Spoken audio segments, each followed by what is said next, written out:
481. Invitation from the Mermaid Elder Pop. Harry's wand flicked and the transparent bubble around his head burst with a crisp little sound. "Oh, blast it," he scowled. "This bubblehead charm is too fragile. It definitely won't last an hour." "Still, we should think about where to get gillyweed." Hermione rested her chin on her hand, elbow on her knee, staring at Loren's fishing float. "It's uncommon. Ordinary apothecaries might not carry it." Harry's eyebrows creased in worry. "How about a summoning charm again?" Ron hauled in his empty hook, rebaited, and cast it back. "When the second task starts, you could summon scuba gear from a nearby Muggle town." "That's brilliant." Harry couldn't help grinning at the absurdity.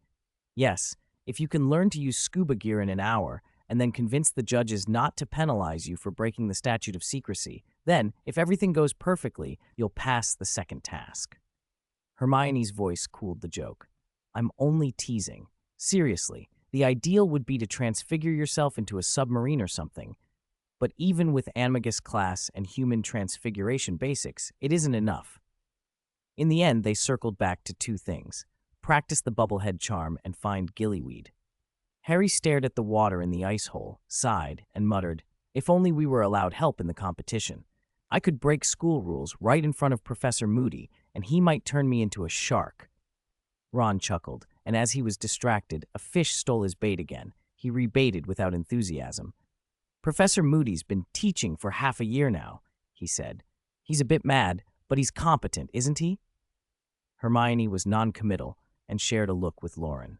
Loren watched the dark ice hole and couldn't help remembering Moody's defense against the dark arts lessons and his behavior since the tournament began. He was sure this Moody still smelled faintly of lacewing flies. Someone was still taking Polyjuice Potion. From meals in the Christmas ball, the man posing as Moody seemed close to Barty Crouch and always eager to talk to Snape, never put off by Snape's coldness. What on earth was Dumbledore thinking? His thoughts wandered like the fishing float, sinking into the dark water with the soft sound of bubbles. And then, crack. 3 huge fissures spread from the ice hole outward. Loren's eyes widened, and he pulled Hermione into his arms. Harry and Ron clung together. They were too far from the shore. The ice wobbled. For a moment, none of them dared to move. A vibration ran through the ice up into their feet and hearts, like giant waves battering the surface. The ice in front of them split and shattered. "Ah! Ah! Ah! Ah!" The 4 of them lost their footing and were dragged into the hole. Their screams were swallowed by the water. There was no expected freezing pain or the choking terror of drowning. The icy lake slipped into their lungs as easily as air, breathed in and out, smooth, natural. Loren adapted quickly and felt Hermione clutching him so hard it hurt. He hugged her back and kicked to keep them afloat. The light underwater wasn't dim, but oddly bright. Hermione opened her eyes and looked around. Long strands of aquatic plants floated like a forest. Dark shapes gathered among them, silhouettes swaying. Harry and Ron floated just behind them, dazed. The sound of breaking ice faded. Under the hazy daylight, the 4 calmed and swam a little forward. They could now see the things around them, merpeople, each with a long fishtail. Not the pretty mermaids from stories. These merpeople were green-tinged in the water, somewhat frightening. Webbed fingers, iron-gray skin, long, messy, dark green hair, yellow eyes, and jagged teeth. They wore necklaces of pebbles on thick ropes and carried long spears. Powerful silver tails slapped the water. The lead merperson had a long green beard and a bracelet of red coral beads that glowed faintly. Loren saw a soft blue shadow in the older merperson's eyes, and the same faint red light hovering over all 4 of them. That glow had changed their bodies and made breathing easy. It was nothing like the bubblehead charm, which either trapped air or drew oxygen from water. The red coral seemed to adapt their bodies to the underwater environment. Loren realized this had to be merpeople magic. Like a salamander moving freely in flame, the coral granted a magical creature's affinity with its element, letting humans live in the lake like aquatic animals. The lead merperson flicked his tail and signaled them to follow. The 4 exchanged looks. When they sensed no hostility, curiosity replaced panic. They waved their limbs and followed. They swam through a strange, hazy underworld in silence. The deeper they went, the more their visibility shrank. They could only see a few feet around them. Each stroke revealed new scenes from the darkness. Silver fish darting past, what looked at first like huge creatures, but turned out to be driftwood or thick tangles of plants. Grindylows and a giant squid swam by. After passing through an underwater canyon, the water ahead grew gloomier. Harry glanced at the merperson in front and then at his friends, feeling guilty. These people had been dragged into this because he was a champion. He hated the thought of involving them. They pressed on until the lake bed opened into a patch of emerald aquatic plants several feet long like a lush lawn, dotted with sparkling pebbles. Past the grasses lay a wide, flat platform and a cluster of rough stone dwellings encrusted with algae. Merpeople floated out of houses, pointing at the humans' hands, feet, and mouths, whispering and covering their lips. Behind the crowd stood a black statue, its features softened by silt, shells, and swaying seaweed, clearly a merperson memorial. Below it was a village square, where many merpeople had gathered and were singing in unison. Their voices were ethereal, far off. If Loren hadn't been watching them sing, he might have thought the music drifted down from above the water. The merperson with the coral bracelet swam forward and said in a deep bass voice translated into English, "Come with me. The elder wishes to see you." "You can talk?" Ron burst out. "Hey, I can talk too. The headmaster sometimes comes down and talks to the elder. He taught us human speech." The bass-voiced merperson glanced disgustedly at Ron and swam on. "No kidding, Dumbledore speaks Mermish," Ron said with a grin, oblivious to the disdain. "Our headmaster has a wide circle of friends." Nobody paid him much mind. Loren and the others swam after the leader, talking quietly. The merperson elder, how old could he be? Hard to say. There's so little known about merpeople. Their world is too different. What does he want with us? Harry thought for a moment and then lowered his head. It's probably about the Triwizard Tournament. I'm sorry, I dragged you into this. They were ignored. The choir finished its hymn with a long, sustained high note. The conductor, clearly the elder, was unmistakable at a glance. He was ancient. His dark green hair was thin and withered, his scales and skin wrinkled and discolored, his iron-gray torso blending into a pale silver tail. He conducted with careful attention. The bass-voiced merperson hovered quietly beside him as the congregation dispersed. Loren and the others felt a solemn hush settle over them.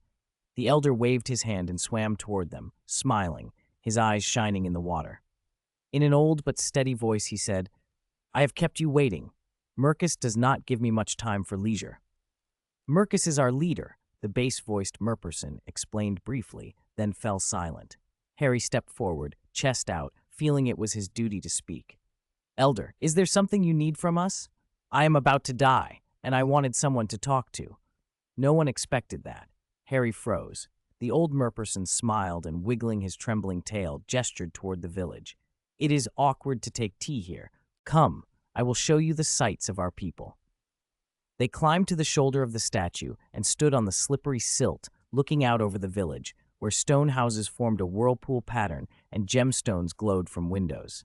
Ahead, a rock relief showed merpeople with spears chasing what looked like giant squids. "We are complicated, like humans," the elder said to himself, his voice ancient and strangely clear, as if washed by time. "We are divided into subspecies or races by where we dwell. Long ago we were all called sirens. Those of us in warmer seas became more beautiful, hence the term mermaid. Those in cold waters, like Scotland's selkies or Ireland's merrows, are less comely." He smoothed his beard and gave them a wry smile. "When I was young, I was a famous mermaid across the waters." Loren, Hermione, Harry, and Ron, and even the bass-voiced merperson exchanged looks that clearly showed they didn't agree. "If you don't believe me, never mind," the elder muttered, embarrassed, his voice moving back into that distant, ancient cadence.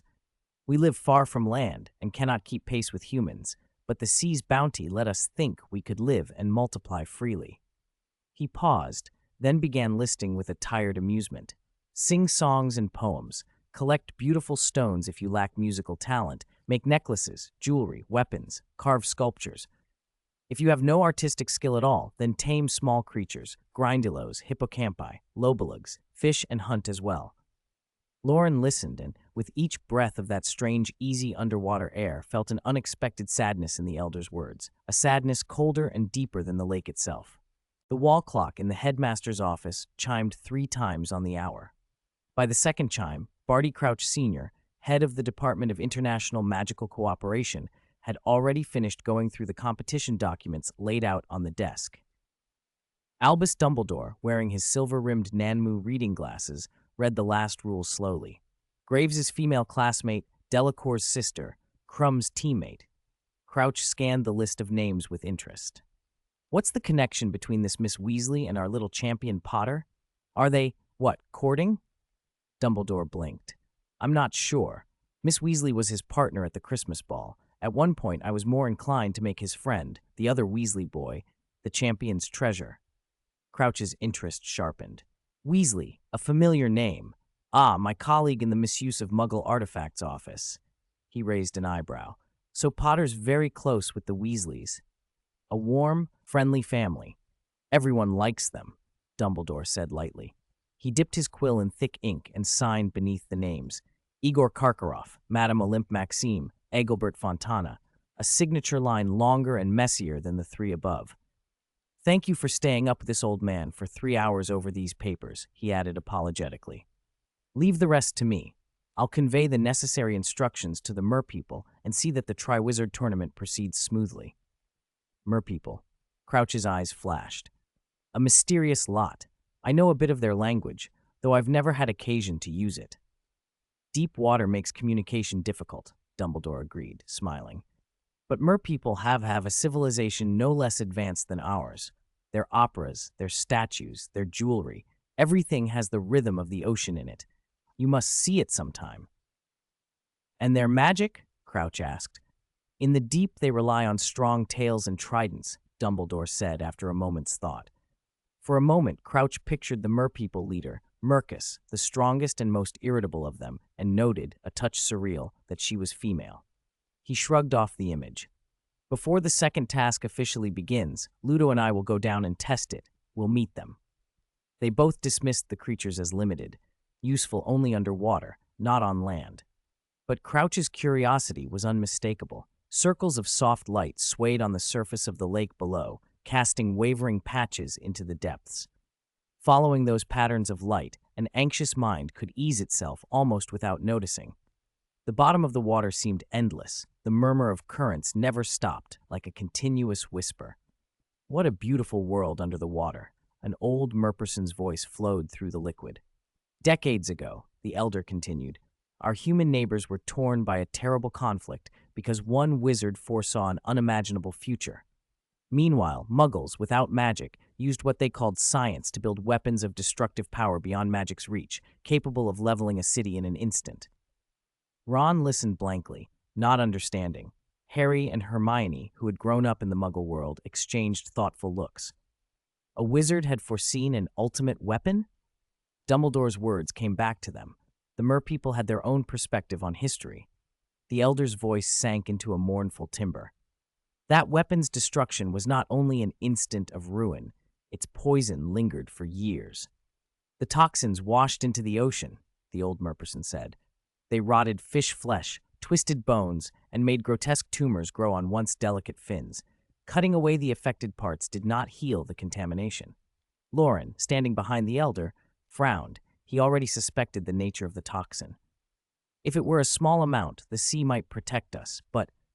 The old Merperson's voice broke with sorrow. I saw, in the light and shadow of the deep, a corner of the future. At once, a low rumble, like distant thunder, filled Loren's ears. A cool, vast magic washed into his mind, and with it a vision, a silent ocean, currents carrying faintly glowing schools of fish whose pale flesh had curled into deformed scales. Skin around eye sockets had rotted away, revealing stark white bones like relics in mud. Unmoored eyeballs drifted and gave off an eerie, cold light. Mutated shoals clustered around decaying merpeople and sank into a black abyss. The elder's ancient, sorrowful voice asked softly, "Do you see it?" Loren said nothing. After a pause, something in him answered the unspoken call. He nodded. The water tugged at him, like a whirlpool dragging a ghost down a drain. For a dizzying moment, he felt weightless. Then his feet found a surface. the shoulder of a giant Merperson stone statue. The crystalline blue of his vision flickered and faded. He felt sudden horror and unconsciously squeezed Hermione's hand. She looked back at him, concern in her brown eyes. "It's nothing," Loren mouthed, forcing a small shake of his head. He alone had seen the prophecy. The elder had deliberately shown him that vision, had asked for help. Before he could speak, the old Merperson smoothed his face, put aside the strain of the vision, and smiled with a look that was very old and very kind. "Our meeting was brief. I had no time to prepare, so I can only give you small gifts." He touched the bracelet on the adult Merperson beside him. The cord snapped, and 4 red coral stones rose and floated in front of the children. They took them, stunned. "That is all," the elder said lightly. "I will not say farewell." As the voice faded, the dark water surged and formed currents that softened as they flowed, gliding like silk over the shoulder of the stone giant. "Do you feel it? As long as I can feel the water move, I feel at peace," the elder replied. The light in his eyes dimmed like a jewel losing its luster. Under their gaze, his body turned into shimmering rainbow foam, dissolving into streaks of iridescence. A gentle undercurrent swept through, and decades of mud, moss, and barnacles on the statue were scrubbed away as if cleansed. "Let us go. I will bring you ashore," a baritone Merperson said in a muffled voice. "Did he die?" Ron stammered, eyes wide. The Merperson flicked his tail and swam forward. "He became flowing water. The elder lived longer than any of us. We expected this." Ron started to protest, but was cut off by a sharp nudge from Loren. They swam toward the shore. As they passed the Merpeople village, shadowed figures watched from stone windows. Soft sobs threaded into a distant, mournful song. Near the surface, the lake looked like a tranquil sea, tinged with roselight. A silver fish drifted through a sculpture, spread its pectoral fins, darted toward reef, and vanished in a cloud of stirred-up mud. The return was quicker. The broken ice near the shore had not yet refrozen. Wading into shallows, they stepped onto mud and pebbles. The red glow on their bodies faded, their clothes dried and felt warm, comforting. The Merperson who had accompanied them bobbed his head above the water. "Goodbye, little wizards." "Goodbye," Loren nodded. Harry's face was solemn. "Don't be too sad." The Merperson only flipped his tail and slipped back beneath the surface. Ron turned the coral stone over in his hand, feeling its rough, pleasing raised patterns, and scratched his head. He was quietly pleased to have a new trinket, but seeing the elder dissolve, despite it being their first meeting, left him unsettled. "What do you make of the elder's words?" Harry asked. It was now clear the Merpeople's invitation had little to do with the Triwizard Tournament. Hermione set her jaw. "Whatever their reasons, we'll help them." "That sounds like Hermione," Ron muttered. "But why us? Should we tell Dumbledore?" Harry wondered. "He probably already knows." "With this red stone, I'm less worried about the second task," Ron added, twisting the coral between his fingers. Loren walked beside Hermione through the soft, silvery snow and glanced back at the lake. The clear blue sky didn't penetrate the ice. The underwater world remained pitch black and impenetrable. In the blink of an eye, it was late January. Christmas break had flown by, and tomorrow was the first day of term. The Gryffindor common room buzzed that evening with students trying to finish their work. Different strategies prevailed. Single window seats were for those who could concentrate alone. One person, one quill, one night to perform miracles. Sofas and tea tables suited groups, 3 or 5 friends trading answers and jokes to keep morale up. If someone had too much undone, they could borrow work from the diligent and offer boxes of candy in return. Sixth years had another option. The Weasley twins, though few volunteered as test subjects for their inventions, much to Fred and George's disappointment.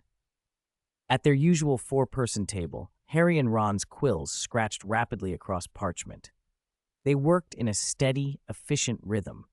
The two sitting opposite them were more relaxed, one quietly reading, the other working out how to shrink the red coral to set it into a pendant. 2 weeks had passed since the underwater visit. Loren had discussed the vision with Flamel, but found no answers. He knew the essence of the Elder's prophecy, but could not explain it to others. For now, he returned to study and to plans that would wait until Dumbledore had dealt with Lord Voldemort. "What do we have tomorrow?"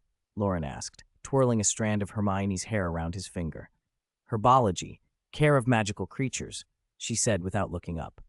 Divination in the afternoon for me, runes for you. We can go to Hogsmeade this weekend, Hermione added. You can come to the bookstore with me, and Harry can check the apothecary for gillyweed.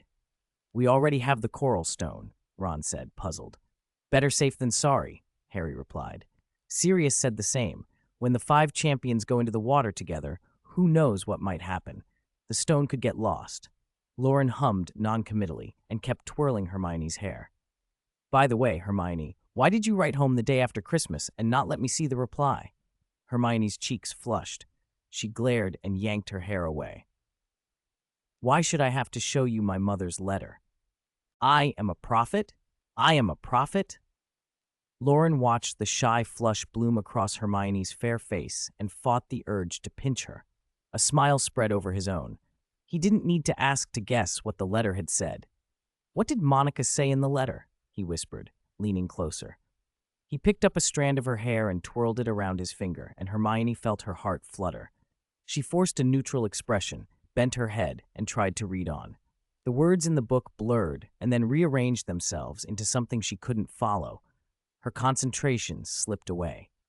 She took a breath and mouthed the sentence silently. In 1811, they voluntarily gave up their chance to be human because they were unwilling to be grouped with dark creatures such as hags and vampires. Loren murmured.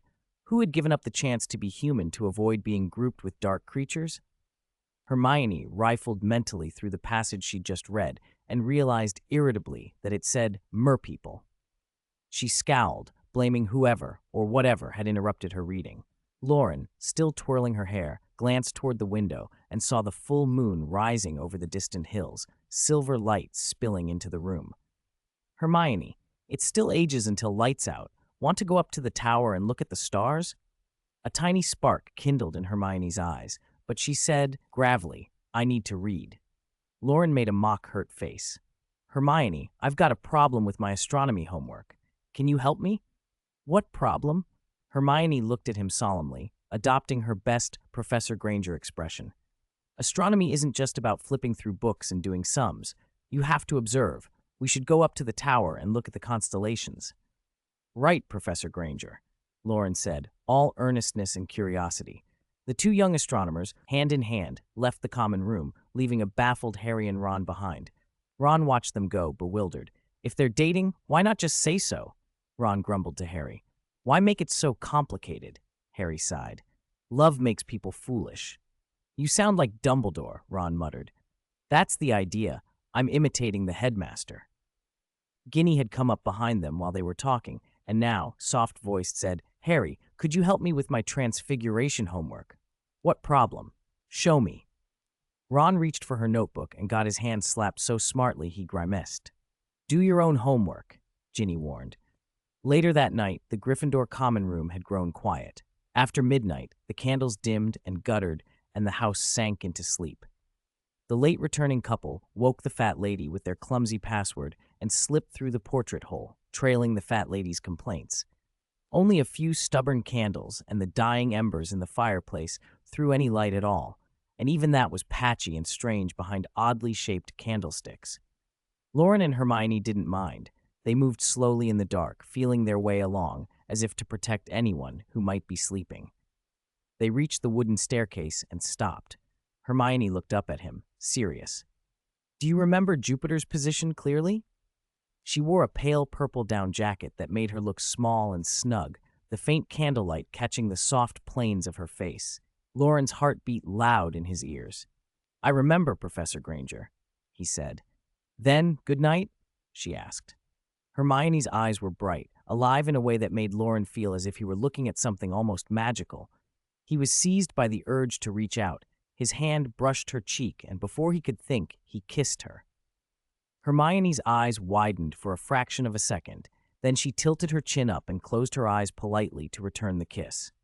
It lasted longer than either of them expected. Hermione felt her face heat and a blush spread up to her ears. She fluttered her lashes and tried to break eye contact. Time to say goodbye, she signaled, but Loren pretended not to notice and kissed her again, softer this time. Hermione made a little noise and, in a flustered reflex, nipped his lip. Loren covered his mouth, grimacing theatrically. You could have shoved me away. My mother always said, you shouldn't always give in to boys, Hermione said, flushed and smiling. She shook her head, tossed back her hair, and stepped up the stairs, her steps light. The first morning of term, and the great hall hummed. Loren sat with a slice of bread he had torn into strips and soaked in milk, eating carefully and slowly. Harry and Ron glanced at him, puzzled. Loren usually attacked breakfast like a famished beast. New term, new attitude? Hermione sipped pumpkin juice, eyes dreamy, lashes golden in the pale light, and Loren watched her without expression. He set his cup down and, in a dry tone, said, I'll get you back. Hermione's smile faded. After breakfast, the fourth year's early lessons were outdoors. The grounds were still crusted with snow, the greenhouse windows sizzled with condensation as herbology class began. No one wanted to trudge out for care of magical creatures in weather like this, and Ron had just spent some time shoveling compost into a barrel. Cheer up, Ron said. At least the blast-ended scroots will keep us warm.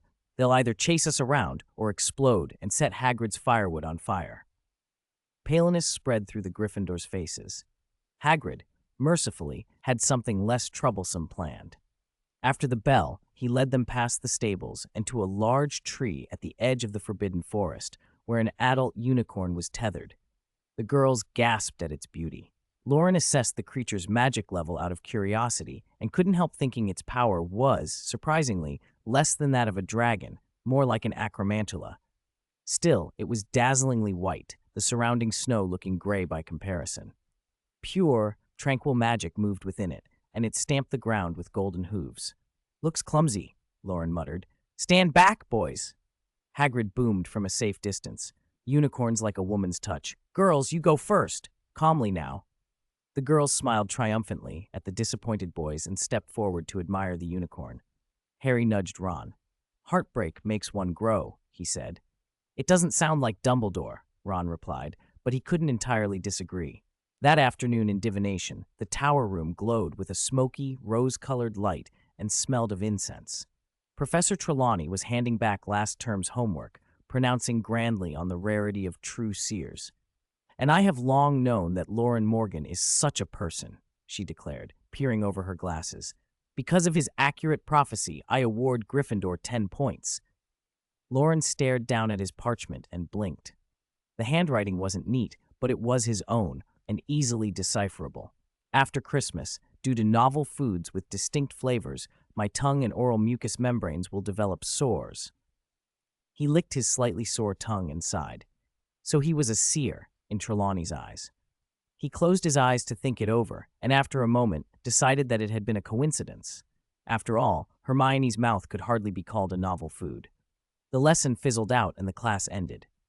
Loren packed his bag and stepped out into a blast of cold air, which cleared his head.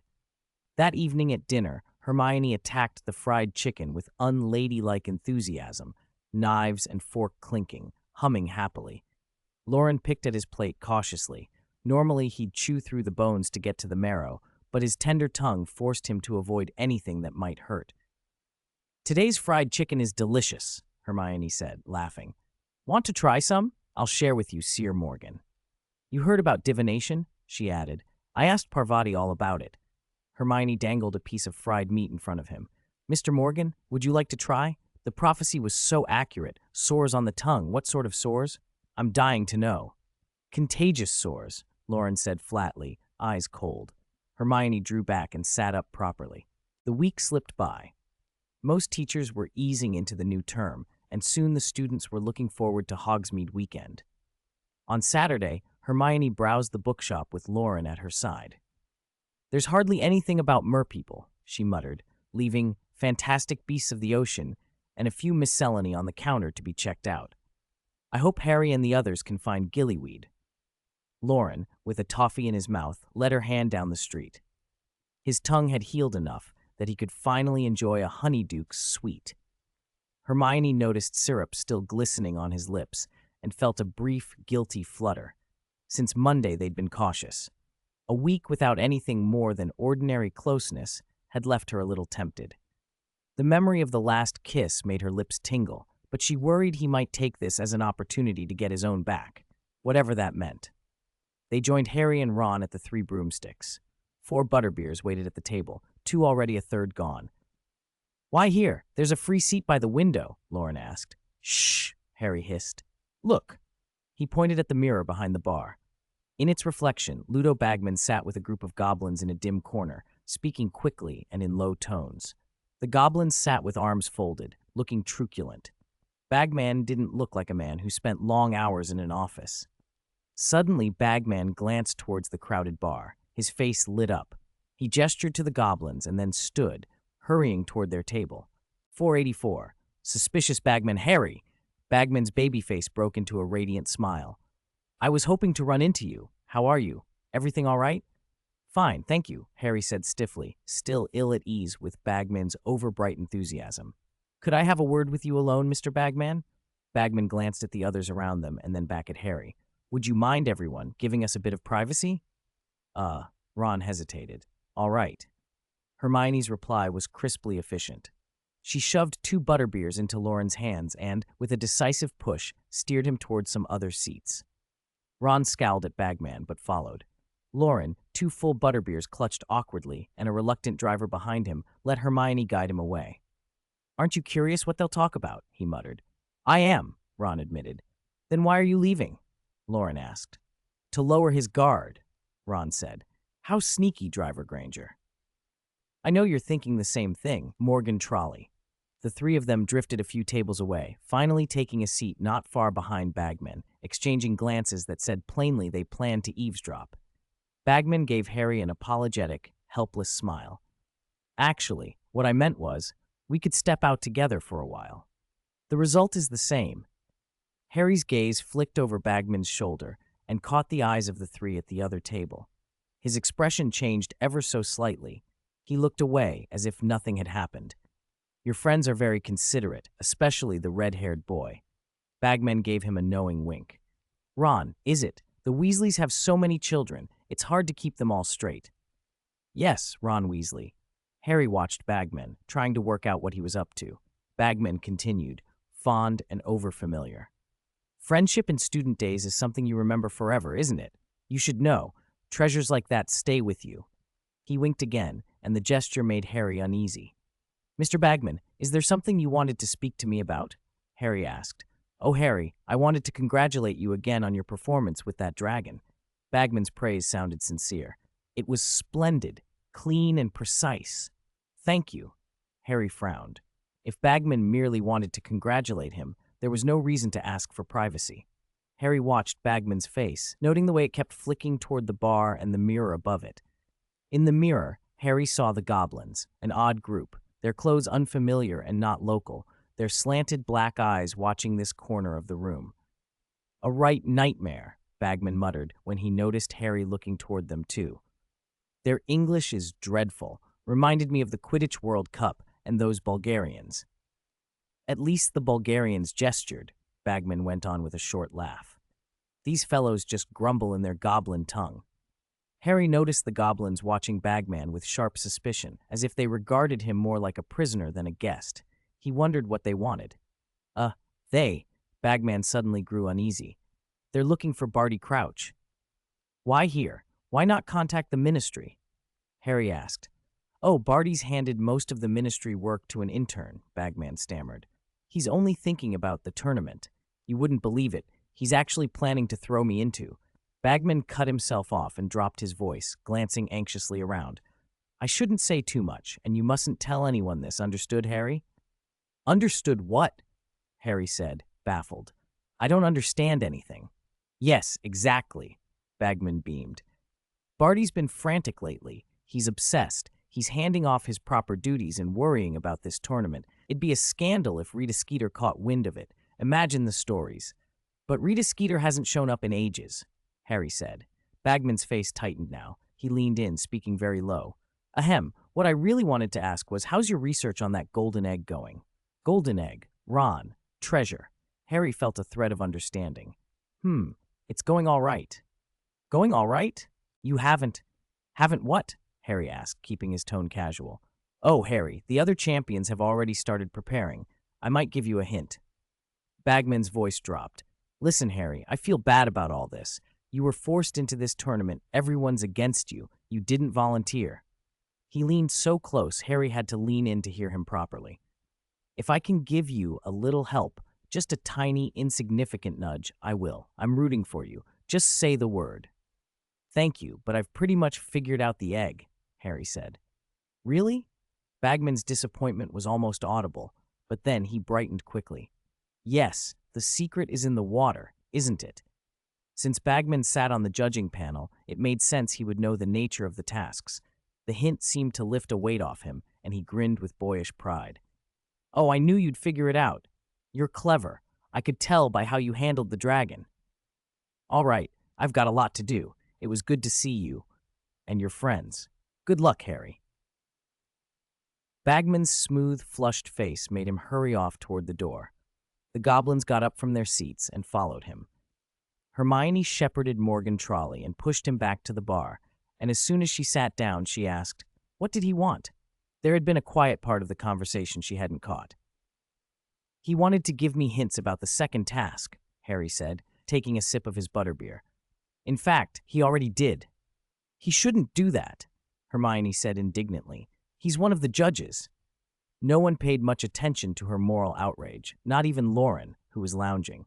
Ron leaned forward, excited. "What is it? What is it?" "It's you," Hermione said, slapping the table for emphasis. She'd heard the quietest part perfectly. Harry's face showed pain. He had been ready to explain his deduction and show off a little cleverness, and Hermione had cut him off. "Me? What does it have to do with me?" Hermione blinked. Harry's expression brightened. For a moment he thought she was catching on. Then Loren piped up, "They're going to throw you into the lake and have Harry find you within an hour."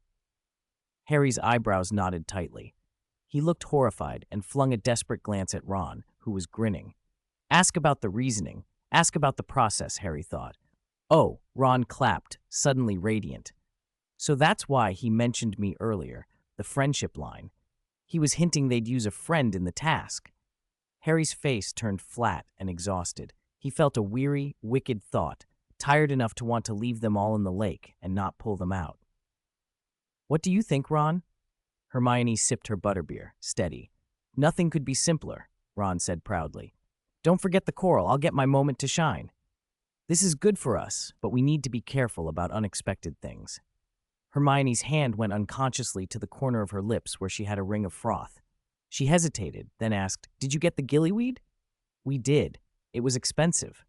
Harry, now fully alert, said, "He said the storage method was special. Ron and I thought he was trying to cheat us, so we tried bargaining with Loren and nearly got thrown out." Loren rested his chin on the table, looking blank. "You didn't get the point," he said mildly. The conversation became lighter after that. They sprawled around the table and pushed thoughts of the tournament and merpeople to the back of their minds for the evening. Later that night, Hogsmeade's streets were lit with scattered lamps. The four of them left the pub together and slogged back toward Hogwarts through the muddy, icy path. Melted snow and sleet made every step a splatter of mud on hems and trouser legs. It hadn't snowed heavily for days. There was a fine, frequent drizzle in the nights and mornings. As the weather warmed, Black Lake was beginning to thaw. Durmstrang's great ship still rode there, its masts upright, but the vessel looking like a recovered wreck, its railings glimmering with a pale, misty sheen. "Look, that's Crumb," Ron said suddenly, nodding toward the lake. They saw Crumb emerge from the ship's cabin onto the deck in only his trunks. He climbed the rail with ease, spread his arms, and dived cleanly into the water. His dark head bobbed as he powered through the center of the lake at speed. "Ugh, it's January," Ron shivered. "That has to be freezing."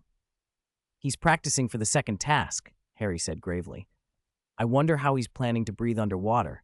"You should worry about yourself," Loren yawned, covering his mouth. "Even if you can breathe under there, your swimming won't match his." "That's right. You'll have to practice too," Hermione said, nodding. "I'll do my best." Sunday, the prefect's bathroom. Colorful mist drifted in the warm, steamy room. The bathwater was covered with a thick layer of foam. Harry surfaced, wiped bubble foam from his face, and sighed, relieved and a little melancholy. "My speed can't compare to Crumb's, and there won't be any merpeople to guide me during the competition," he fretted, leaning against the tub edge. What am I going to do? Maybe I can help, Myrtle said, perching cross-legged on a faucet and peering at him through her great, watery eyes. Are you familiar with the lake floor? Oh, sometimes, Harry said. You go into the lake too? Myrtle spread her hands. You'd be surprised. Sometimes people flush my toilet when I'm not prepared. Harry tamped down a snicker at the mental image in time and kept his voice steady. Thank you. I appreciate it. That's what friends are for. Come visit me more in my bathroom. Myrtle's tone was wistful. Close your eyes now. Oh, and listen, I know spots that are easy to miss. I'll try, Harry said. He dried off, changed, and was about to head off. I need to find Professor Snape to work on occlumency. Goodbye, Myrtle. Farewell, she sighed. Walking the dim underground corridor toward the Slytherin common rooms, Harry paused outside the office door and was about to knock when he heard voices from within, voices he recognized. We need to talk, said a tight, anxious voice. It was Igor Karkaroff, Durmstrang's headmaster. I'll speak with you tonight, Igor, Snape replied coolly. Now is better, while you can't slip away. Severus, you've been avoiding me lately. I don't understand why you're making such a fuss, Igor, Karkaroff said. His tone was hoarse and fearful, as if he was worried they might be overheard. Then run, Snape snapped, impatience cutting through. Run away. I'll cover for you if you must, but I plan to stay at Hogwarts. Severus, Snape spoke again, his voice hard and commanding. Come in, Potter. Harry felt his heart flip. He closed his mouth on the questions that crowded his mind, opened the door, and stepped into the office with a casual, polite smile. Good evening, Professor. He did a double take when he saw Karkaroff standing on one side of the room. Principal Karkaroff? Oh, good evening. Karkaroff gave Harry a long, searching look, then shot an apprehensive glance at Snape. His small goatee trembled as he snorted, and without a word, turned and strode out of the room. Harry let him pass, questions piling up. Since when did Snape and Karkaroff use each other's first names? What were they arguing about? Why was Karkaroff so frightened? Are you practicing swimming in the bathtub? Ron said incredulously.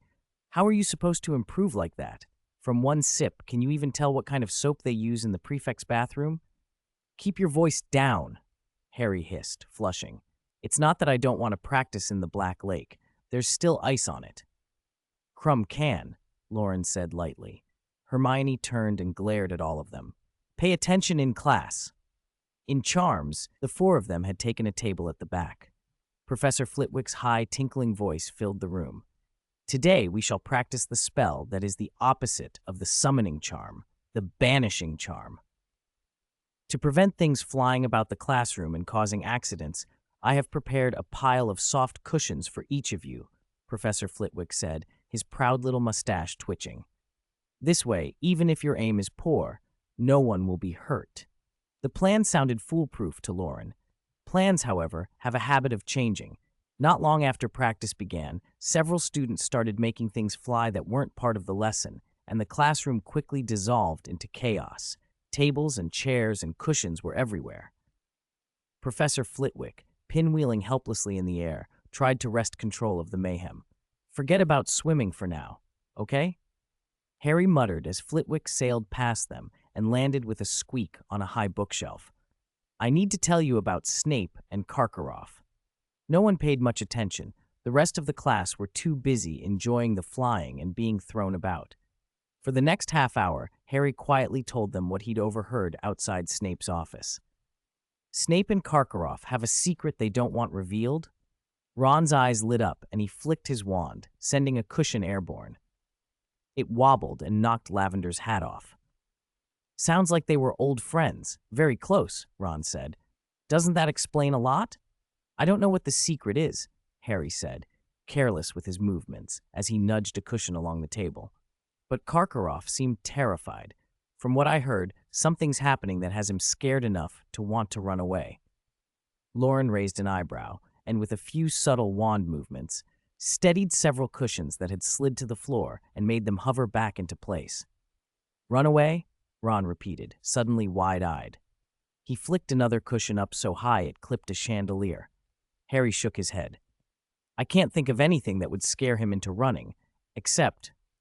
Professor Moody? Hermione suggested. She flicked her wand and landed a cushion neatly in its box. Maybe Karkaroff's worried about Moody. I heard Moody's been watching him, even searching Durmstrang's ship and looking through Snape's office. Loren slowly turned a cushion between his hands, a small doubt settling in him. Is Dumbledore really not going to expose Moody yet? Ron snorted. Is Moody really not afraid someone might poison his wine? Harry laughed and nudged his cushion into the box. Never mind. I should be thinking about swimming. Loren and Hermione exchanged a look, both still thinking about the poisoning. It didn't sound impossible. February 22nd, Wednesday. The snow on the grounds was gone. Every time the students passed the windows of classrooms or the common room, their eyes were inevitably drawn to the Black Lake, a flat, iron-gray expanse with a chill in its depths. Hagrid had left his blast-ended scroots to one side and was, for the time being, teaching care of magical creatures properly. Today's lesson was on unicorns, and in place of the adults, he had two foals. The two little creatures, their coats a honey gold and eyes dark as jewels, looked at the students with shy curiosity. The girls were nearly hysterical with delight, but bit their lips, afraid a squeal would scare them away. Hagrid boomed to the class. Unicorn foals are easier to approach than adults. They go silvery about 2 years old, grow horns when they're around 4, and only turn proper white when they're full grown. Round 7 years old, that is. When they're young, they're trusting and not too fussed about boys. Come on, come closer. You can pet 'em, and you can feed 'em these sugar cubes. Loren opened the tin and discovered the sugar cubes were from honeydukes, studded with hazelnut, peanut, and almond. He popped one in his mouth, then took 2 more, holding them out on his palm. The foal blinked its dark, gem-like eyes, licked his hand with a pink tongue, and leaned in to nuzzle him. The girls produced their own sweets, and the foals were soon surrounded by tiny, delighted hands. While everyone clamored around the foals, Hagrid sidled over to Harry and lowered his voice. Only 1 day left until the tournament, Harry. How are your preparations? Pretty good, Harry said, feeling a little guilty. Don't be nervous, Hagrid said, clapping a huge hand on Harry's shoulder hard enough to make his knees wobble. I always say, if you set your mind to it, there's nothing you can't do. You'll win. I can feel it. 1 more day. Harry had the nagging sense that time itself was speeding up, as if someone had turned the clocks forward. The evening before the tournament, in the Gryffindor common room, Loren was fussing with a strand of the unicorn's hair he'd plucked earlier, jotting notes in a small book. Hermione propped her chin on her hand, reading a thick history volume, but keep glancing sideways at Loren. Why wasn't he doing his astronomy homework? Little groups of students drifted by, wishing Harry luck. He managed a weak smile in return. I know what I should do now, Harry said, slumped over a pamphlet called 20 Swimming Tips. If I want speed, I should use gillyweed. If I have time, I'll try to swim slowly with the red coral. But the faster you finish the task, the higher your score will be, Ron murmured. Don't you want to win the tournament? Ron was more anxious than Harry. He was, after all, invested in this with his friend, and couldn't bear the idea of anyone holding them back. Harry admitted he was tempted. Go for it, Harry. No one wants you to be champion more than us, Fred called suddenly. Then we can save up to open a shop faster. Oh, are you two looking for us? Ron asked. We're trying to find Ginny. George shook him by the shoulders.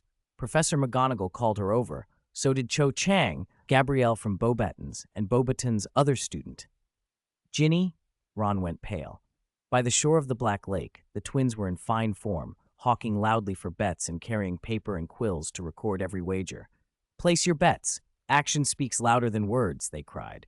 5 in the water. How many will survive? Fair odds. Want to place a bet? 2 students walked by, arm in arm. Hermione rolled her eyes. Honestly, have some decency. Loren peered at the twins' stall. You promised Mr. Weasley you wouldn't take part in gambling. Have you forgotten the Quidditch World Cup? Fred spread his hands. We are not gambling. We're running the book, George corrected, and raised his voice even louder. Place your bets. 10 to 1 on Fleur, someone shouted. Loren and Hermione smiled and made their way to the viewing area. Where's Ron? She asked. I don't know, he said. Harry and Neville walked side by side, keeping their heads down as they examined the gillyweed in their hands. It was slimy and fishy smelling, a mass of gray-green tendrils like a bundle of slippery rat tails. This will give you webbing on your hands and feet to really boost your swimming, Neville said. Are you sure? Harry asked.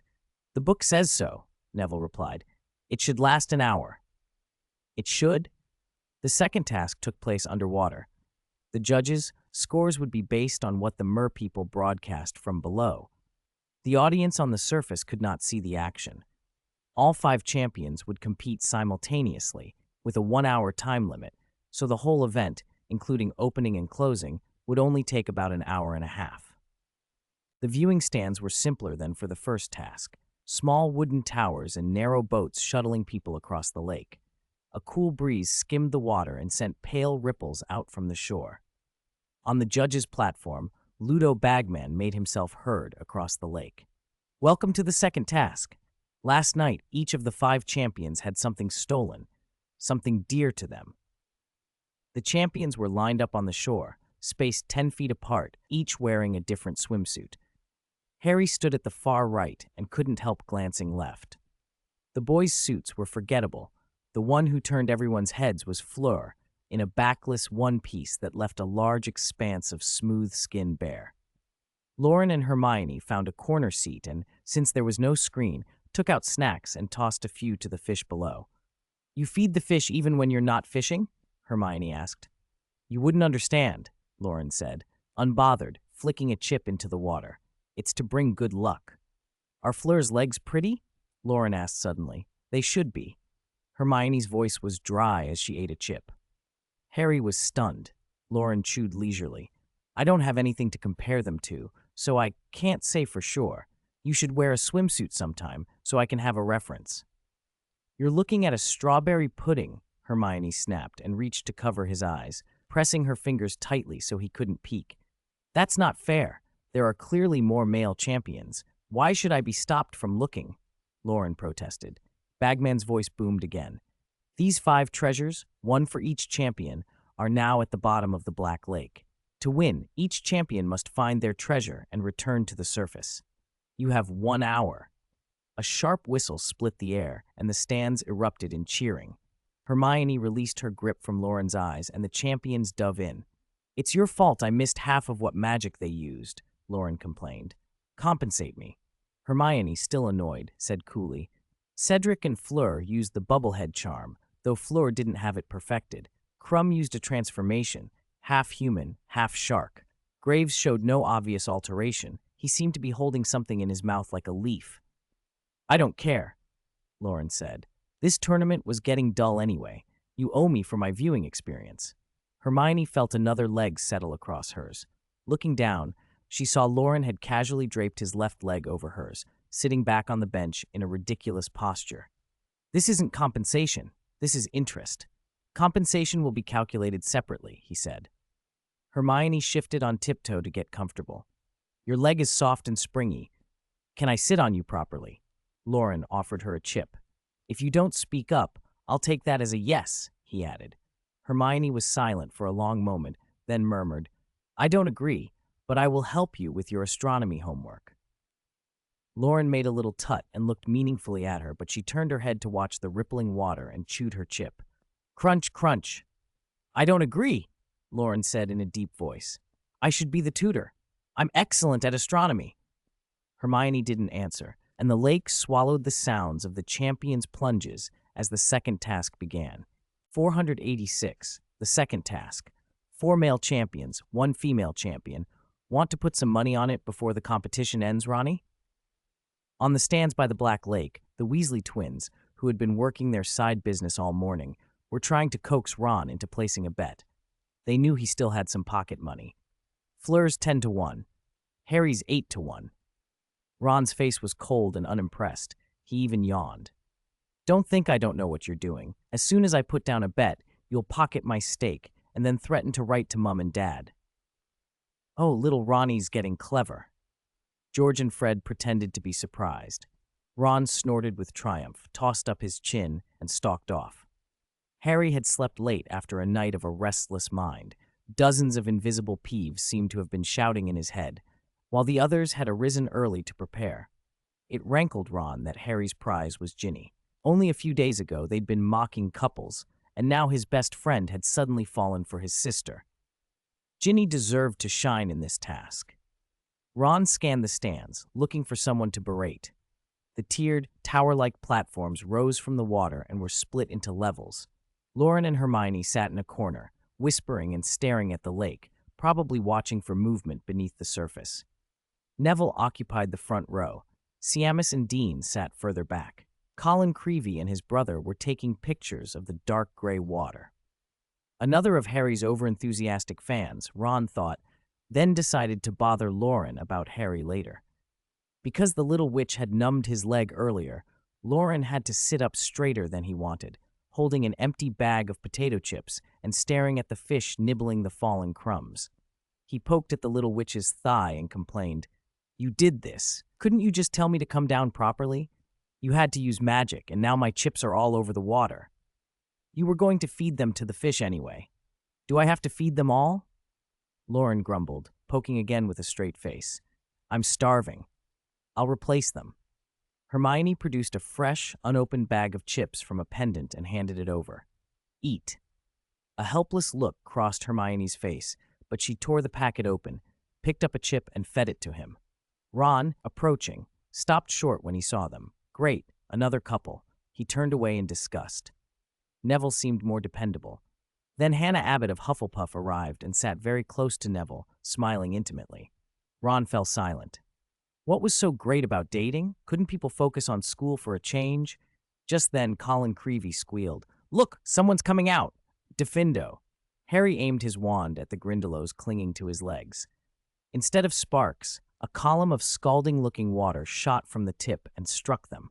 Where it hit, their green skin blistered and reddened, and the ugly, vicious water monsters drifted downwards.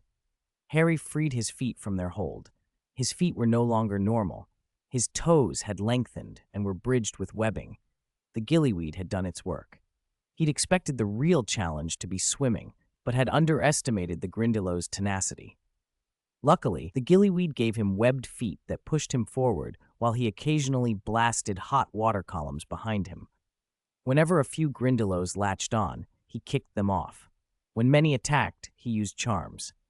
He lost count of how many he scattered, but eventually he felt his toes brush a horned head and looked down to see a dozen or more unconscious Grindylows floating around, glassy-eyed.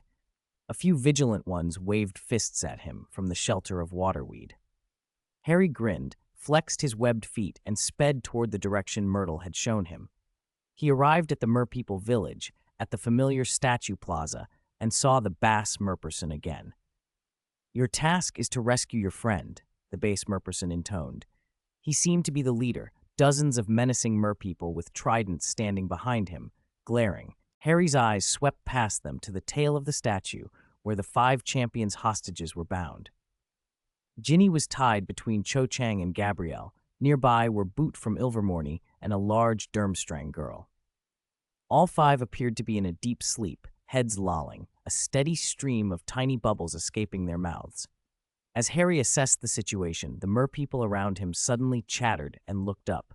Cedric Diggory was approaching, a large air bubble surrounding his head. Water refraction made his features look comically elongated. He noticed Harry's gills and gave a small smile, lips forming. "Nice look." Harry grinned at Cedric's distorted reflection. Cedric slid a small knife from his pocket, cut the rope binding Cho, and draped one of her arms over his shoulder, his other hand at her waist. Harry's smile faded, though his crush on Cho was gone. He didn't like it. "Don't just stand there. Graves and Crumb will be here soon." Cedric half-carried Cho and swam upward, quickly disappearing from view. Graves and Crumb. Where was Fleur? Wonder tickled at Harry. He lingered near the hostages rather than leave immediately with Ginny. 5 minutes later, the merpeople burst into joyful shrieks. A huge figure was swimming toward them, human below the shoulders, wearing swimming trunks, but with the head of a shark. Harry watched him, wondering whether the appearance was deliberate or whether the transformation had only partially taken hold. The half-man, half-shark Crumb lunged at the large Durmstrang girl and began biting and tugging at the ropes on her body. The problem was that his new teeth had odd gaps. Anything small got stuck between them, making biting ineffective for a while. He swam like a shark, though his mind seemed half-shark too. Harry flicked his wand and severed her ropes. Crumb glanced at him, then seized the girl and shot to the surface. Graves from Ilvermorny followed close behind. He had no bubble around his head and had not sprouted fins or webbing. He swam in an ordinary human way, lips tightly pressed together, skin flushed and limbs trembling with the cold. He cut the rope binding Boot, slung Boot over his shoulder, and began to ascend. Midway up, he glanced back at Harry, curious. "Why aren't you leaving? What are you waiting for?" he asked, a stream of large silver bubbles escaping his mouth. He sounded odd. Harry realized Graves had something in his mouth, as if he were speaking with a mandrake. "Have you seen Fleur?" Graves pointed upward as he spoke through bubbles. "Her bubblehead charm broke. She's already ashore." "And Gabrielle?" Harry asked. "Don't worry about her. She'll be all right," Graves replied. Harry looked at the two remaining hostages. Gabrielle's head rested on Ginny's shoulder, silver hair floating. Her face was pale and slack. Though he hoped Gabrielle was only unconscious, Harry couldn't risk it. He steadied his wand. Graves hovered above, not leaving, watching the smallest champion with curiosity. Diffindo, Harry cut the two remaining ropes. He seized the back of each person's robes, kicked hard with his webbed feet, and began swimming upward. He swam stroke after stroke, but it felt as though he wasn't moving. The seascape below remained stagnant. Looking down, he saw water weeds wrapped around his ankles, dragging him into silence. Had he been foolish? He had thought he could make it up quickly. Before he could do anything more, the merpeople surged. The Bass Merperson's earlier voice echoed. "Your judge, Crouch, specifically instructed that each champion may carry only one hostage. That is the rule." The surrounding merpeople ceased their earlier smiles and swarmed Harry, pulling at his fingers, grabbing the hostages and the wand, trying to drag him down and smother his mouth. Harry thrashed with his webbed feet, but the two unconscious bodies were heavy as sacks of potatoes. His legs cramped and his shoulders ached under their weight. He looked up, and the surface still loomed dark and distant. "Stubborn British gentleman," Graves muttered. Graves rolled his eyes, took Boots' hand, and aimed his wand at the writhing merperson swarm below. "Laxus!" At the judge's table, Egilbert Fontana, headmaster of Ilvermorny, watched the lake with a grave expression. The hour deadline was near, and their Ilvermorny champion had not yet surfaced. Madame Maxime's face had gone even grimmer. Fleur Delacour had surfaced first, but only because her bubblehead charm had broken, resulting in her failure. Beauxbatons would be doomed to last place in this task. Ludo Bagman, commentator and judge, cast a quick look at Karkaroff, surprised. The Durmstrang champion had been the second to emerge. Karkaroff, who might normally have been jeering the other schools, sat unusually mute. "Both attempted the bubblehead charm," Crouch observed slowly. "Cedric Diggory of Hogwarts showed exquisite skill. In comparison, Miss Fleur Delacour has not mastered it fully. Headmaster Dumbledore's instruction has been effective." Madame Maxime scowled. "Don't forget, Hogwarts still has one champion beneath the water. He might have drowned showing off." Dumbledore's smile did not falter. "I trust Harry." Fontana, sensing the tension, tried to ease the atmosphere. "Mr. Crouch, please tell us what the situation was like underwater. You and Mr. Bagman conducted long trials. You should be very familiar with it." Bagman's expression stiffened, and he shot Crouch a resentful glance. "We were only following the procedures in the plan to prevent accidents. Nothing more," Crouch replied calmly. He gave Fontana a quick, knowing look. "By the way, how does your Ilvermorny champion breathe underwater? Your method seems different." Fontana chuckled. "It's a peculiar magical plant leaf, an Ilvermorny specialty. I'll leave the details at that." A quick gleam passed through Crouch's eyes. "They're out. They're all out," he announced. Cheers burst from the stands. The young wizards in the crowd shouted and leapt up. By magic, Harry, Graves, Boot, Ginny, and Gabrielle were lifted and broke through the surface at the same moment, collapsing onto the shore.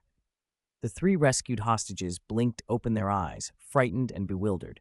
Graves spat out a chewed, rotten leaf and gulped in the fresh air. "You messed me around enough, you brainless British gentleman," he said.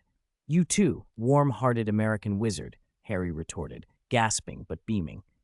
His gills and webbing slid back into his skin and disappeared, leaving only faint red marks.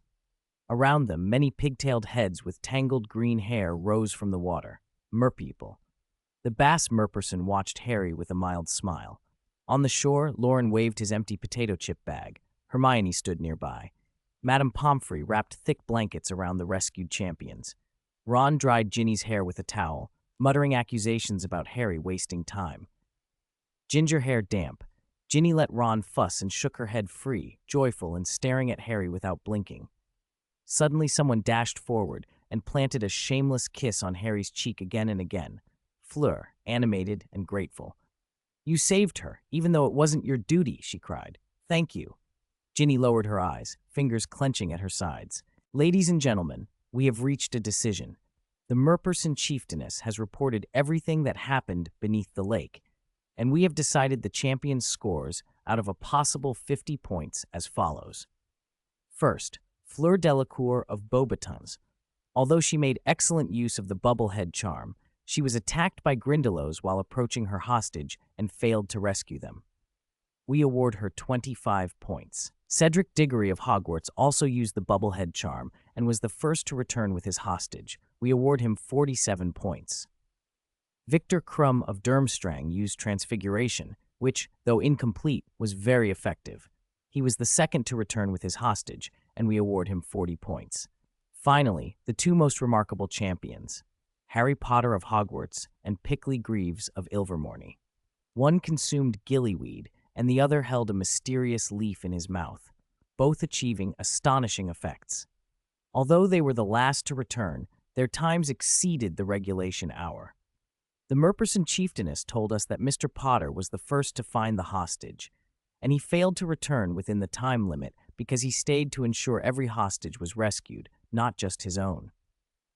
Mr. Greaves could have been the fourth to finish, but he could not bear to leave other champions or unrelated hostages in danger. After deliberation, the majority of the judges decided this fully demonstrated noble moral character. Therefore, Mr. Potter receives 45 points, and Mr. Greaves receives 42 points.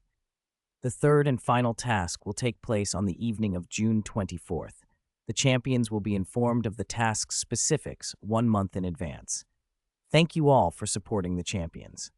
The sky outside the Great Hall was dim, the deep blue night turning almost black, but great swathes of red-gold clouds still lit the dome, as though a fragment of sunset had been trapped there.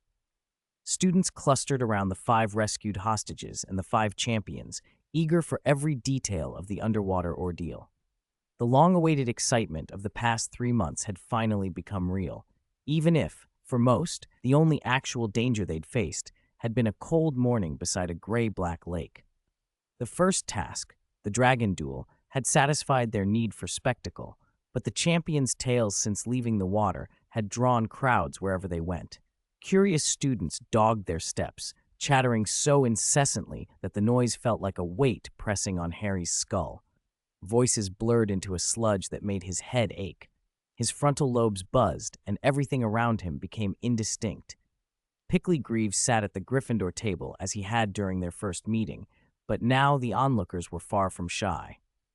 Lee Jordan was practically drumming on Pickley's shoulder, begging for the minute-by-minute account of the dive. "At one point, I saw Harry being dragged down by merpeople, and," he began. Pickley mumbled something, only for the Weasley twins beside Lee to interrupt, hawking their wares with spectacular timing. "The most detailed underwater commentary, passionately narrated by Lee Jordan," they cried. "Listen for free with any purchase from Weasley's Wizard Wheezes. Canary creams 10% off, fake wands 30% off." The little crowd dissolved into a crush around the 3 of them, closer than a Christmas sale in Muggle shops. Harry felt immediate relief as the press around him thinned. Pickley picked up a goblet and wandered behind the youngest champion's chair, patting his shoulder. "Hey, Harry." Harry swallowed a mouthful of steak and turned. "Oh, hello, Pickley," he managed, cheeks reddening when he noticed his own cup was full of milk. "Just call me Pickley." The other smiled easily. "Pickley." "Thank you. If it weren't for you, I wouldn't have gotten such a high score," Pickley said sincerely, raising his cup. Harry clinked his milk against it and stammered, "No, thank you. If you hadn't helped me, I probably wouldn't have gotten any points. Thanks, Pickley." Pickley drained his glass of champagne with a smile and, as he was leaving, turned back to Harry. "You're a true champion," he said. Harry picked up his knife and fork again. paused, and wondered at the weight of the compliment. It sounded mature, something he imagined suited people like Hermione and the older students, not him. He glanced sideways and thought he saw Loren stealthily reach for Hermione's roasted chicken leg. For a moment he worried he had imagined it. The sight of so many animated students made the head table feel oddly subdued. Madame Maxime carved a roasted knuckle with slow, elegant movements. The meat was shrunk a little by roasting, but still larger than some wizards' heads. The giantess ate deliberately, barely smudging the grease on her lips. Not far away, the other half-giant sat motionless, staring. Karkaroff's eyes shifted. An odd feeling of unease grew in him. Principal Fontana, however, beamed. Recalling the day's events, he chuckled. Albus, Hogwarts' educational methods are admirable. After the tournament, we should strengthen our ties. The pleasure is mine, Dumbledore laughed. Hogwarts and Ilvermorny should be like family, brother schools, wouldn't you agree? Yes, like brothers. Fontana raised his glass. To the great Salazar Slytherin. Crouch brightened and clinked his cup. To the great Salazar Slytherin. To all the great wizards who founded and protect their schools, Dumbledore said, smiling. Madame Maxime lifted her glass as well. Great schools are similar not only in prowess, but in the cultivation of morality and character, she said, giving Karkaroff a pointed look, to schools that raise good witches and wizards. Karkaroff's mustache twitched with barely concealed anger.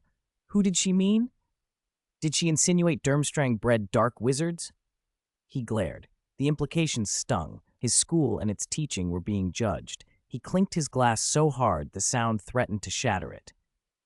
Magical skill is a wizard's fundamental ability, he said, breathing through his nose. Moral character is only valuable if you have the ability to protect yourself. If your students can't keep themselves alive in real combat and collapse from the aftershocks of another's spell, what good is their morality? The barb was obvious. Fleur's performance, her struggles with Grindylows and underwater breathing, her low score, these were being dismissed as weakness. Madame Maxime's chest rose in indignant anger. The toast dissolved into a tense silence. Ludo Bagman, who had a simpler way of seeing things, drank his wine and felt his fortunes lift. The popularity of Victor Krum and Harry Potter had already cut his gambling debts in half.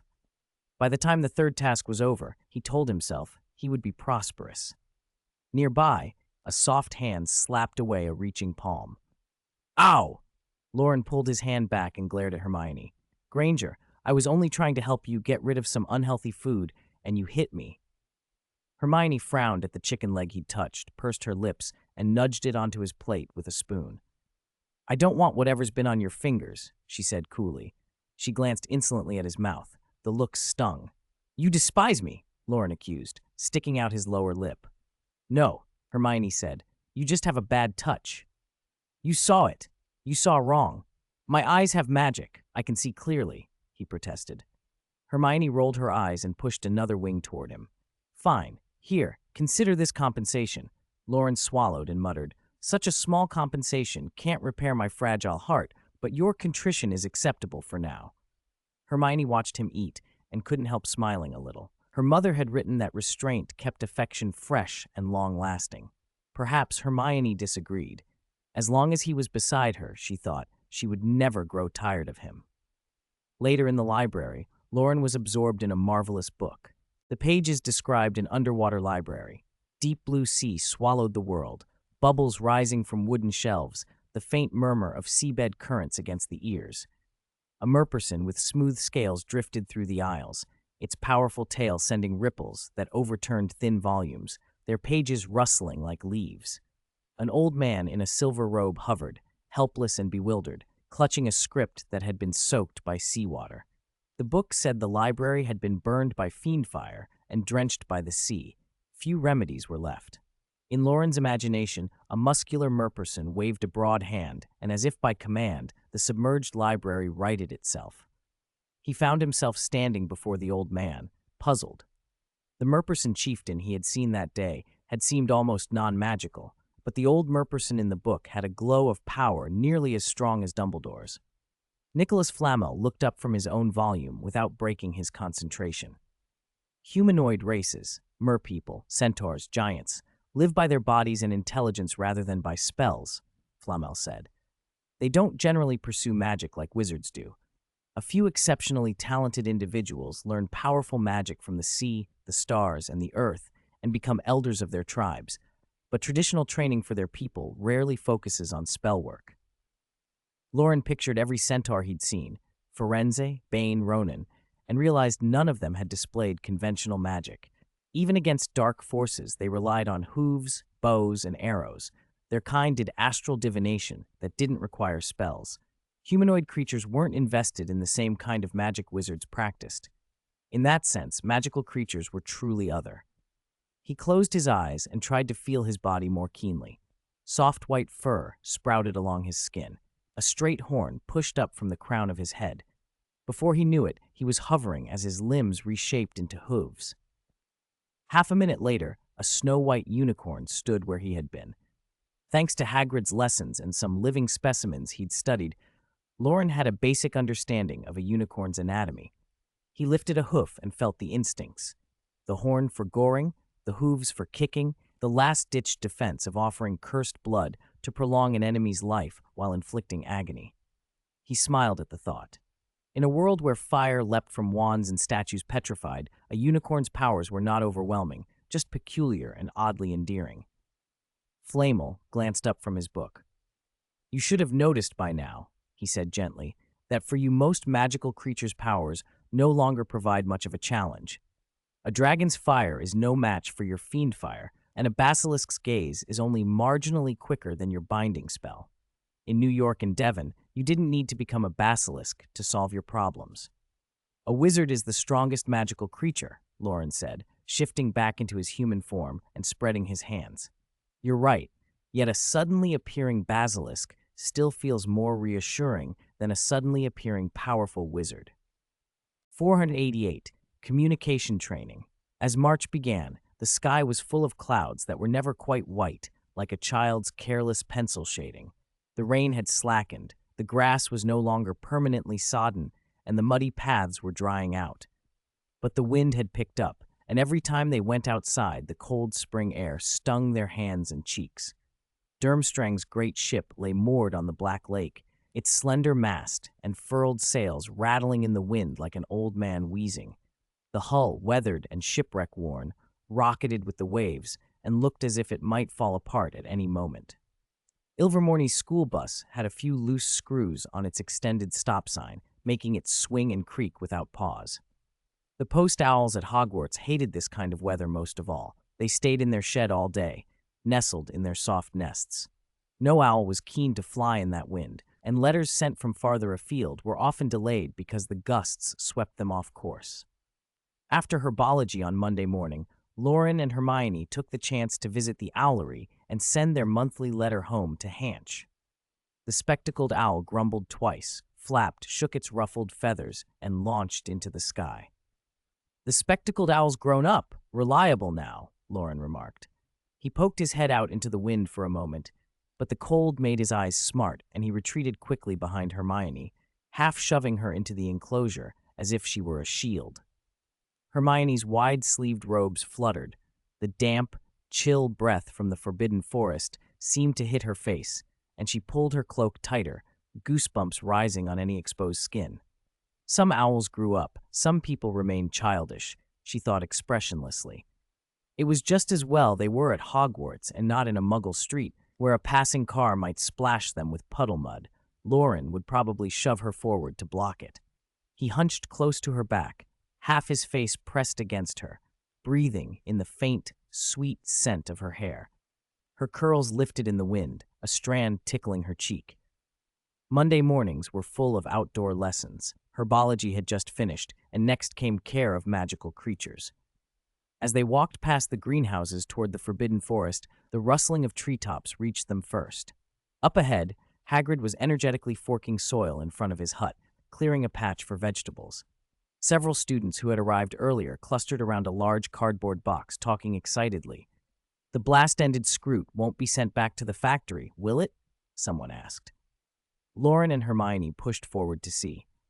Inside the box were small, furry, black creatures, flat, duck-like snouts, front paws like little shovels, and a small pouch on their bellies. They chirped, blinked, and looked bewildered by the attention. At first glance, they seemed odd, but up close, they were pretty endearing. Loren recognized them, nifflers. Known for an affection toward shiny things, they were gentle by nature, but inclined to wreck anything in their search for trinkets, not ideal house pets. Once, the tales said, a clever niffler had exploited a loophole in Gringotts and almost emptied an entire vault before goblins caught it. The story went that the niffler had been so weighed down by gold coins it could hardly move, refusing to leave any behind, until the goblins nabbed it and put it to work testing their security. "Hurry up, everyone," Hagrid bellowed, summoning the students. "You lot know what these are, nifflers. They like shiny things. Watch this." He tossed a gold coin into the box. A niffler shot up and snatched it. A few girls recoiled with squeals. "Very useful treasure hunters," Hagrid said with a grin. "Today we'll have a little contest. I've buried some gold coins in that patch I was digging. 2 people to a team, 1 niffler each. Whichever team's niffler digs up the most coins wins a prize. Take off any valuables. Choose a niffler. Ready? Release." The nifflers dove into the soil like fish in water, burrowing here and there, then popping up to drop coins into students' hands. But the little niffler Loren chose wasn't interested in the hunt. It nuzzled his hand and blinked with comfortable, narrowed eyes. "Chirp," it said. "Are you hungry?" Hermione asked, fishing a chocolate chip cookie from somewhere in her bag. She broke off a piece and offered it. The niffler sniffed, hesitated, then greedily swallowed it. Its eyes lit up. After 3 pieces, it was content, hopping about Loren's feet and then flopping into his arms, belly exposed and eyes gleaming. Loren couldn't resist a squeeze. Hermione watched with a look that was half jealousy, half amusement. By the time Transfiguration finished, the bell had rung. Hogwarts professors were punctilious. They rarely overran, though McGonagall, as head of Gryffindor and deputy headmistress, sometimes used the last few minutes to announce school business. Today, she reminded the students that the Quidditch pitch had been chosen for the 3rd task of the Triwizard Tournament and was closed for construction. Anyone caught there would be punished. She had also been thinking of a recent conversation with Dumbledore about testing the site. "Does the site construction need testing?" Dumbledore had asked in his inscrutable way. "Inform the students appropriately. Brave ones will volunteer to test it for us." McGonagall pursed her lips and then resumed her calm tone. "Potter, Morgan, stay behind. Class dismissed. Everyone else." Hermione had intended if McGonagall didn't explicitly say otherwise. Ron, at the back, peeked forward with the same idea. "You two as well," McGonagall added, addressing Harry and Ron. "I imagine you know the champions from the other schools are training with their heads. The 3rd task is still some way off, so I will give Potter some dueling practice as well." She looked at the rest of the class. "You may all take part. Potter will benefit from facing wizards of different temperaments and styles. I will also give feedback and suggest techniques and tactical awareness based on your performances." Hermione nodded. There was clearly a connection between dueling and the 3rd task. "This weekend, I've arranged to meet Principal Fontana of Ilvermorny," McGonagall continued. "An exchange between our schools should be instructive. For the first practice, Potter and—" She paused, eyes sweeping the room. After years of teaching, she knew some students well. "Potter and Weasley, you go first." The desks and chairs were swept to the walls to clear space. Spells crackled back and forth in quick succession. "Stupefy, Expelliarmus, Petrificus Totalis, Expelliarmus." Ron dodged a red jet of light and watched, dismayed, as an Expelliarmus tore clean through a wooden table. The pattern was familiar. Harry's raw power and quick charms against Ron's strategic, opportunistic style. McGonagall praised both performances, explaining how dueling required a balance of casting speed, the force of single charms, and the control of rhythm, timing, and evasive movement. She liked to bring Transfiguration into duels for tactical effects, which demanded calm and precise control. Everyone watched. Harry, with his prodigious innate power, fanned by that dangerous fragment of Voldemort's soul that had lingered within him, was already strong beyond his years and favored overwhelming force and direct charm exchanges. Ron kept things scrappier, but effective. A few days later, on Saturday, they met in an unused classroom on the 4th floor. "Last time was too rushed. Today we'll have more time," McGonagall said. motioning them to stand forward. Opposite her stood Pickery Greaves from Ilvermorny, with Principal Fontana nearby. Loren, dragged out early on a weekend, fought a drowsy look and tried not to yawn. Hermione tugged his sleeve. Yawning in front of others would be rude. Pickery Greaves Ilvermorny. Greaves introduced himself with a friendly smile. Hermione Granger, Gryffindor. Loren Morgan. Ron Weasley. Greaves already had a sense of the trio's reputation. Hermione excelled at transfiguration and charms. Loren, dark-haired and sharp-eyed, was top of his year and skilled in potions. Ron, red-haired and plainly average in exams, had the courage of a Weasley. They had all shared perilous adventures with Harry, trolls, dark wizards, and a basilisk, and their dueling ability was not to be underestimated. Greaves himself was 3 years older than them and eager for practice. McGonagall considered and then proposed, "Let Loren and Greaves demonstrate first. It will give us an idea of tactics and technique." Principal Fontana nodded. "Excellent." Loren and Greaves moved to the open space in the center. McGonagall warned them it was a training exercise, not a match to settle scores. "Try things out," she said. "Sophisticated alternations of charms, raw force, even clever physical tactics. Everything counts. Don't hold back." Greaves answered confidently. He looked as if he had planned whole sequences of transfiguration-driven maneuvers and agile charm combinations, skills usually reserved for older students. Harry and Ron watched with interest. Loren smiled. Across the few paces he could feel Greaves's eagerness to try something new. "Ready. Begin." Greaves immediately fell back, covering ground with agile, sure-footed steps while keeping his torso stable. He was the sort of athlete who could stand up to a dragon. His movements were precise and quick.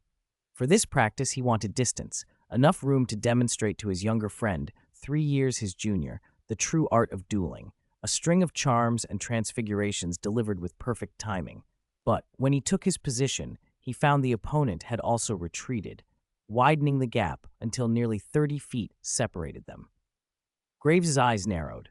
At that distance, charms demanded much greater precision. Even a tiny deviation in aim could throw the spell far off its mark. It seemed his new companion didn't understand the basics of dueling. When there was a big gap in magical strength, you had to close in and fight at close quarters to find an opening. "All right," Graves thought. "First, we'll show him the finesse of charms." He raised his wand. "Knockback Jinx." Loren's eyelids twitched, and a faint crystal blue glow lit his eyes. He noticed the subtle flow of magic around Graves. His casting speed was faster than most 17-year-olds. The knockback Jinx was only the start. Graves had already linked further charms to follow. Whether Loren dodged or met it, a second and third attack would come in quick succession. Loren felt the direction of Graves's wand and the slight slowing of the movements and magic at its tip. A calm, almost silent perception spread through his mind. He watched the emerald light of the knockback Jinx accumulate and could predict its impact point near his left ribs. Graves felt something off. His opponent wasn't moving slowly because he was giving up. He wasn't making any attempt to dodge or resist, even after the casting finished. Was he planning to take the hit and concede? The emerald beam shot forward. Instead of striking Loren's chest, the spell met an invisible, glass-smooth barrier at the tip of the other wand. It didn't just stop, it reflected cleanly back. "Protego," Loren called. "Shield charm." Graves's pupils constricted. He'd planned to take one spell head-on, seize the opening, and counter. As a champion of Ilvermorny, his body could take a dragon's tail whip. He braced. Bang. The spell knocked him back a step. Before he could speak another incantation, a faint green flash and a chorus of whooshes filled the air. A dense, almost invisible barrage of knockback jinxes poured toward him. Caught off balance and still moving from the knockback, he had nowhere to plant his feet. He covered his head with both hands and turned his body to reduce the impact. Thump, thump, thump. The knocks came like a steady spring rain. Each hit wasn't especially strong, but together they kept pushing him backward. His leather soles scraped the stone floor as he was forced back inch by inch. The champion's body was tough. The blows only left a dull ache, no real injury, but soon his back met the classroom's stone wall, and there was nowhere left to retreat. Graves lowered his hands, rubbing his sore arms, and glanced over at Principal Fontana with a complicated expression. The standards at Ilvermorny and Hogwarts were different. Fontana, equally uncertain, shot a quick look at Professor McGonagall. The three younger wizards watching had tight, twitching faces, doing their best to hide smirks. Professor McGonagall stepped forward, patted Graves's robes in a show of kindness. Hogwarts students rarely saw, and cleared her throat. Morgan's experience is unusual, she said. His magic is more advanced than most wizards his age, and he's developed a real gift for charms. He's learned some advanced techniques early. Pickley, you were a bit careless and you were caught off guard. Graves said nothing. Thanks, Professor. He felt comforted. Loren clicked his tongue silently. How biased McGonagall was, her student Morgan and the other school's student called Pickley. Principal Fontana patted Loren's shoulder instead, speaking as if Loren were his own pupil. You thought Loren was younger than you, so you assumed you'd win, believing your magic and technique were superior, Fontana said. You underestimated him and ended up flattened. Learned your lesson, Pickley? Yes, Graves muttered, too ashamed to meet anyone's eyes. Fontana turned to McGonagall. For the next match, may we have Harry and Pickley demonstrate? Of course, McGonagall replied with a smile. Harry scratched his head, gripped his wand, and stepped to the center of the classroom. He faced the recovering Graves and lifted his wand. Fontana addressed Graves once more. In duel practice in a confined space, speed is everything. Casting speed, reaction speed, decision speed, he said. Accepting surprises like sneak or group attacks. Pickley, if you can control when to attack and when to defend or dodge, you control the rhythm of the duel, and that means you can win. If you stalemate and wrestle for position, your age is an advantage. If you trade blows, you can use charms and some transfiguration experience he hasn't learned yet. Graves nodded solemnly, taking it in. Fontana looked to McGonagall for reinforcement, and she obliged with a grave. He's right. Fontana forced a small smile. Begin. The spectators behind them buzzed. If not for the two professors, the classroom might have erupted. Ron was already craning forward, eager to see the opposing champion disarmed. Graves quickly gathered another spell. His casting was fast and focused. The words almost left his lips as soon as the command formed. Knock back Jinx. He was determined to end this decisively and without shame. No more fancy combos or showy transfigurations. Steady, straightforward dueling. The Emerald Jinx fired. Graves had prepared follow-ups in case of a counter, dodge, or endurance, but none of those happened. Harry simply fired a powerful disarming charm. Expelliarmus! Bang! The green beam met the scarlet expulsion. The disarming charm shuddered, then crushed through and sped straight at Graves. His scalp tingled. He'd launched his spell first, but the red beam had overruled it somehow. Was Ilvermorny's training really falling behind? Graves dove aside. The disarming charm hit the wall with a dull thud. Fontana frowned. Pickley, don't underestimate him. I wasn't, Graves said, voice flat. They traded spells in quick succession. Stupefy! Expelliarmus! Bombarda! Expelliarmus! But the red beam kept interrupting and turning the flow of the duel. 10 minutes in, Graves's face grew more serious. He'd hoped to wear Harry down with sustained pressure and perhaps find an opening, but the simple, relentless disarming charm was devastating. He decided to gamble, take one head-on, and finish Harry. As the thick red beam came at him, he stopped dodging, thrust his wand forward, and barked, Petrificus totalis! He narrowed his eyes, imagining Harry's wand flying from his hand and his opponent collapsing. Then, bang! A violent impact threw Graves across the room as if a raging bull had rammed him. He slammed into the stone wall, hit the floor, and bounced once. He coughed, dazed, and accepted the wand Harry handed him, managing, What was that charm? Harry blinked. A disarming charm. That was just a disarming charm? Expelliarmus. Yes. Graves stared, baffled. From his expression, it was clear he was reevaluating his life choices. Fontana and McGonagall were uncharacteristically quiet. Ron, however, grinned foolishly and took the opportunity to regale Graves with exaggerated tales of how resilient his own body would be in similar circumstances, insisting Graves should be proud he could get up after only 2 coughs. Graves's face went pale. Loren cut Ron off before he could make things worse. McGonagall stepped in and, patiently, explained the duels. Both matches had shown the same lesson. Graves was thrown by unfamiliar opponents.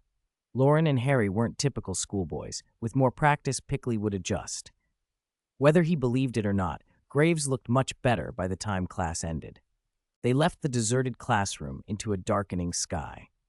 The moon hovered over the North Tower, cool and clear among thin stars. There was still time before lights out. Harry and Ron returned to the common room, while Loren and Hermione went up to the North Tower for astronomy tutoring. A cool night wind sighed across the tower platform. Loren, black hair and eyes, sat on the parapet with his legs dangling over the edge. Beside him, Hermione lay with her head in his lap, her clear eyes catching the starlight. "Actually," she said softly, "I think Graves is impressive, and Harry's disarming charm is very strong. Even with you always practicing with me, I feel my dueling is only a little better than theirs. I might not surpass them anytime soon." In the night air, her voice sounded a little sad. "Loren, I really am just a bookworm who only knows how to memorize things." "Granger," he said seriously, "being able to read and retain knowledge is a powerful skill. It's not rote memorization, it's a strength. But my dueling is ordinary. After all this practice, I'm only slightly better. I'll keep practicing with you. You'll always be better than them."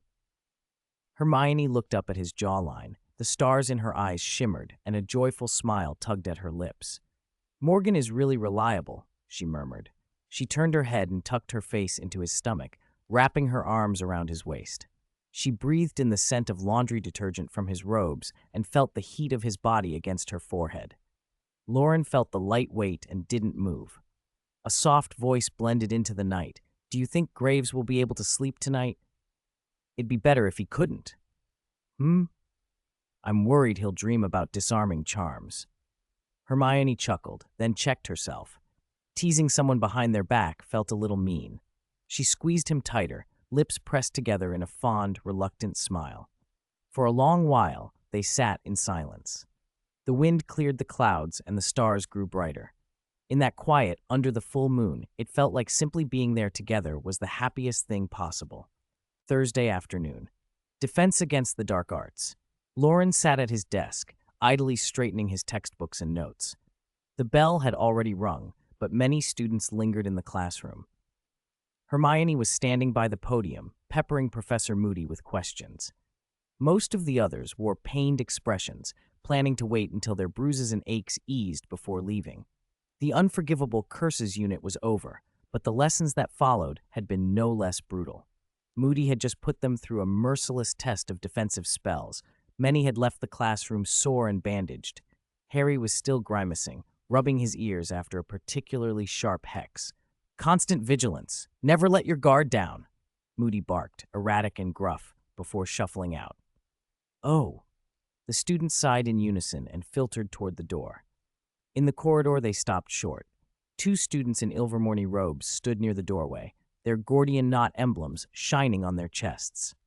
They had been peeking at Moody's, retreating back when the old, limping man spun around and his eerie blue artificial eye fixed on them. The sudden stare sent both of them shivering. They turned and met the gazes of Loren and his friends. The tall boy on the left had slightly darker skin, a trace of mixed heritage that softened his grandmother's complexion, but left him with subtly curly hair and pronounced brows. The girl beside him looked entirely Caucasian, with reddish-brown hair and freckles on a face that was pleasant rather than classically beautiful. After the frost of winter, their school robes were thinner than Hogwarts' heavier black cloaks. The Ilvermorny blue and berry red looked striking against the castle's usual gloom. Students passing by kept stealing glances. One of them, the tall boy, was unmistakably an Ilvermorny champion. "Harry, Loren, we finally found you," Graves called, pulling Boot along and hurrying over with a grin. When he reached them, he complained, mock exasperated, "Can your stairs ever stay still?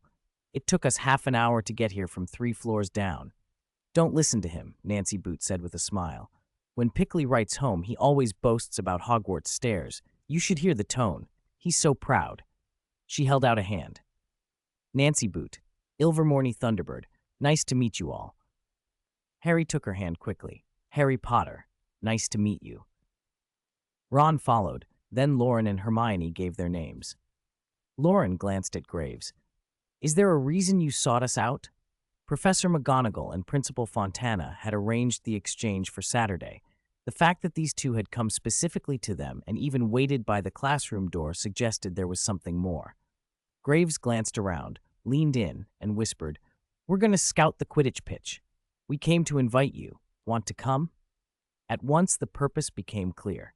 The Triwizard Tournament stretched across the school year. Waiting until the last minute to learn the challenges would be a disaster. The first task had shown how costly ignorance could be. Fleur had been singed, others had fared differently, and one had ended up in the hospital. Ilvermorny had prepared extensively for the second task and made it look effortless.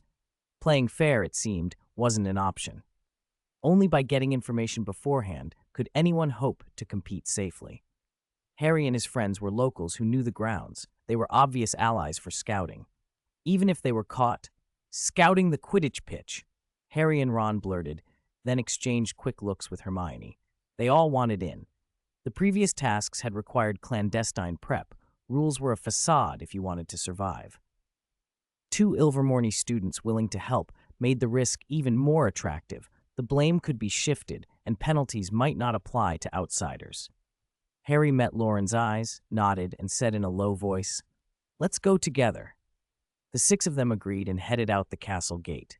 As they walked toward the pitch, the crowd thinned and the wide, familiar field came into view. Loren felt a small, uneasy tug. He remembered that when the tournament had started, Ilvermorny had been talked about as the school of integrity, the one that didn't stoop to tricks. He had not expected them to be tangled in skullduggery after only 2 tasks. Hermione and Nancy, both girls, struck up a swift conversation about Ilvermorny's library, its founder Isolde Sayre's notes, the school's mix of magical and muggle books, and the way students there had always admired Hogwarts. Graves leaned toward Harry and murmured, "What do you think the third task will be?" Harry thought of the Philosopher's Stone trials from his first year, obstacles that had been surprising but oddly orchestrated, and guessed, maybe it's finding something and bringing it back. Lots of challenges in between. They slipped through a gap in the stands and into the pitch. It had been transformed.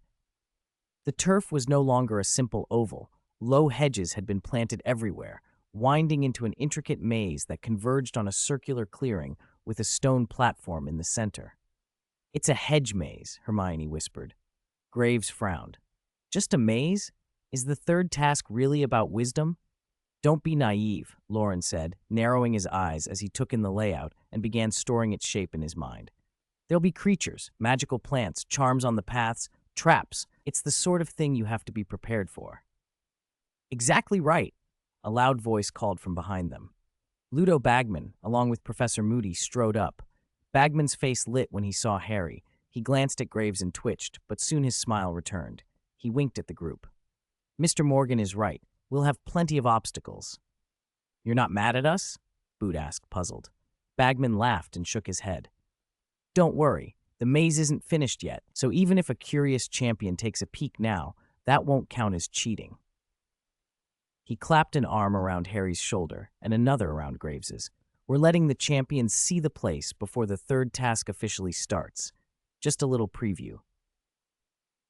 He was practically bubbling. Hagrid and Professor Sprout will have parts grown up to 20 feet by the time it's ready.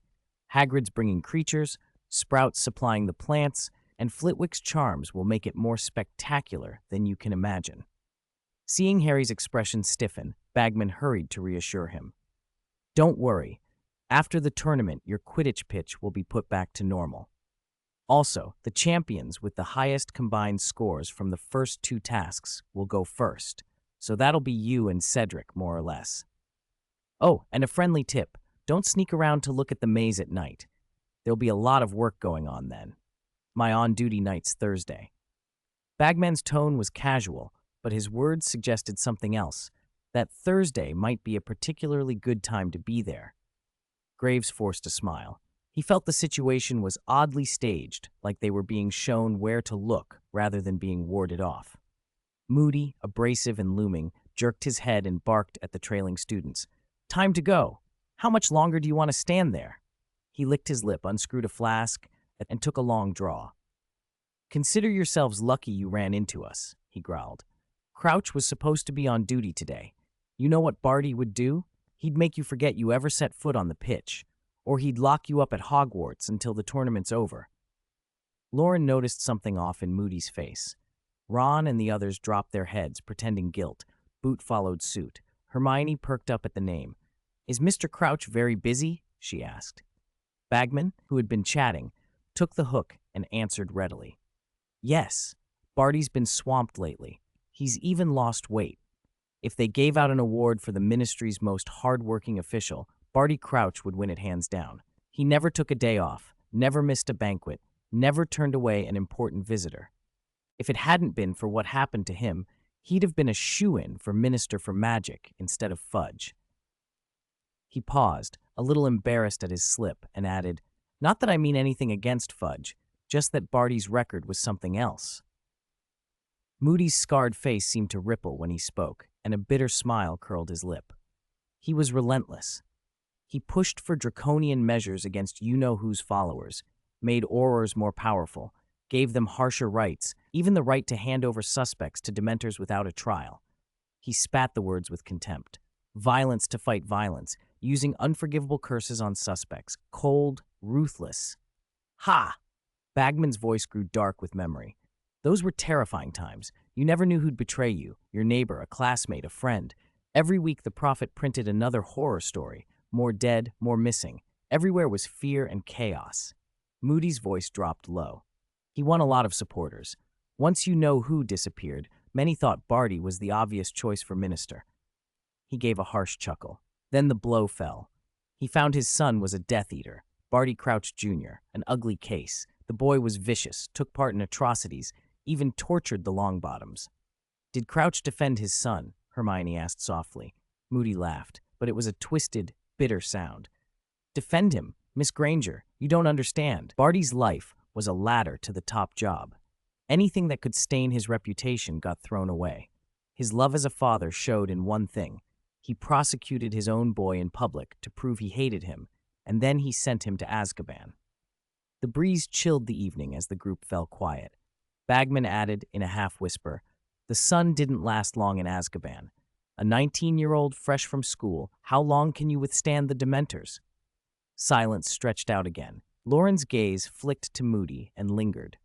There was only one cemetery Moody's remark might mean. The name of that graveyard pressed at the back of his mind. Little Hangleton, he thought, and the thought hung there like a cold stone. 491. Professor Morgan night deepened and the moon rose. The mid-spring forest outside was alive with nocturnal calls that drifted through the gaps in the window, lending the dormitory a peaceful hush. Loren lay awake, listening to the slow, regular breathing of his roommates. Neville's the most distinct, while the four-poster curtains fell in gentle folds. He yawned, rubbed his eyes, and let the tangled threads in his mind begin to untangle. When did Crouch start going wrong? Images and sounds ran through his head. The first time he'd seen Crouch at the Quidditch World Cup in Devon, the news that Crouch had abandoned Winky because of the black mark. Back then, it had still been the real Crouch, up to Crouch's arrival at Hogwarts at the start of the Triwizard Tournament. Since Professor Moody had been impersonated by Barty Crouch Jr., it was impossible for Loren to face Crouch's real father with anything like calm rationality. A few words from this afternoon had already set his emotions on edge, let alone the several apparently cordial conversations he'd had with Crouch since. Snape had warned him, too. Crouch was trouble. At first, Loren had suspected Imperius or another impersonator like Lestrange, but a new possibility had crept into his thoughts. Voldemort was careful about keeping his origins secret. Even his most faithful followers might not know about little Hangleton, much less that part of his blood came from a Muggle father. If the graveyard Crouch had visited was indeed little Hangleton, it was likely he'd been manipulated by Voldemort himself. The three components for Voldemort's resurrection were almost in place. His father's bones could have been exhumed already, a servant's limb could be seized at any time, and now only the blood of his enemy, Harry, remained to be taken. From the distant memories crowding his mind, Crouch hadn't gone to Little Hangleton only to dig up a grave. He'd also made a portkey. It was all in position, waiting for Harry to touch it at the end of the tournament. When the tournament finished and the crowd cheered, people would be stunned to find that Voldemort had come back. Loren tried to take stock. The Death Eaters were fractured. Many of Voldemort's loyalists were still imprisoned in Azkaban. Lucius Malfoy's faction watched and waited. Others, like Karkaroff, were already fleeing as the black mark grew more obvious. If Voldemort returned and called them, fear would make most submit. The forces of good were also disorganized. The ministries of magic across countries had different priorities, and many officials, led by Cornelius Fudge, guarded their own positions in power rather than mounting resistance. But the core advantage lay with Dumbledore. He'd noticed Moody and Crouch acting strangely. Perhaps he didn't know the exact ritual, but he knew enough to see something was afoot. Loren's frown deepened. That left two possibilities. Dumbledore would either disrupt Voldemort's resurrection outright or wait for the Dark Lord to reappear and then try to kill him. From what Loren could tell, Dumbledore seemed to favor the latter. The headmaster, a man well over 100, had an overwhelming sense of responsibility. He wouldn't allow an unkillable wraith of a Dark Lord to wander the magical world, slaughtering half-bloods every few decades. Dumbledore had already recovered 3 Horcruxes, Ravenclaw's diadem, the golden cup, and the ring. The diary had been destroyed.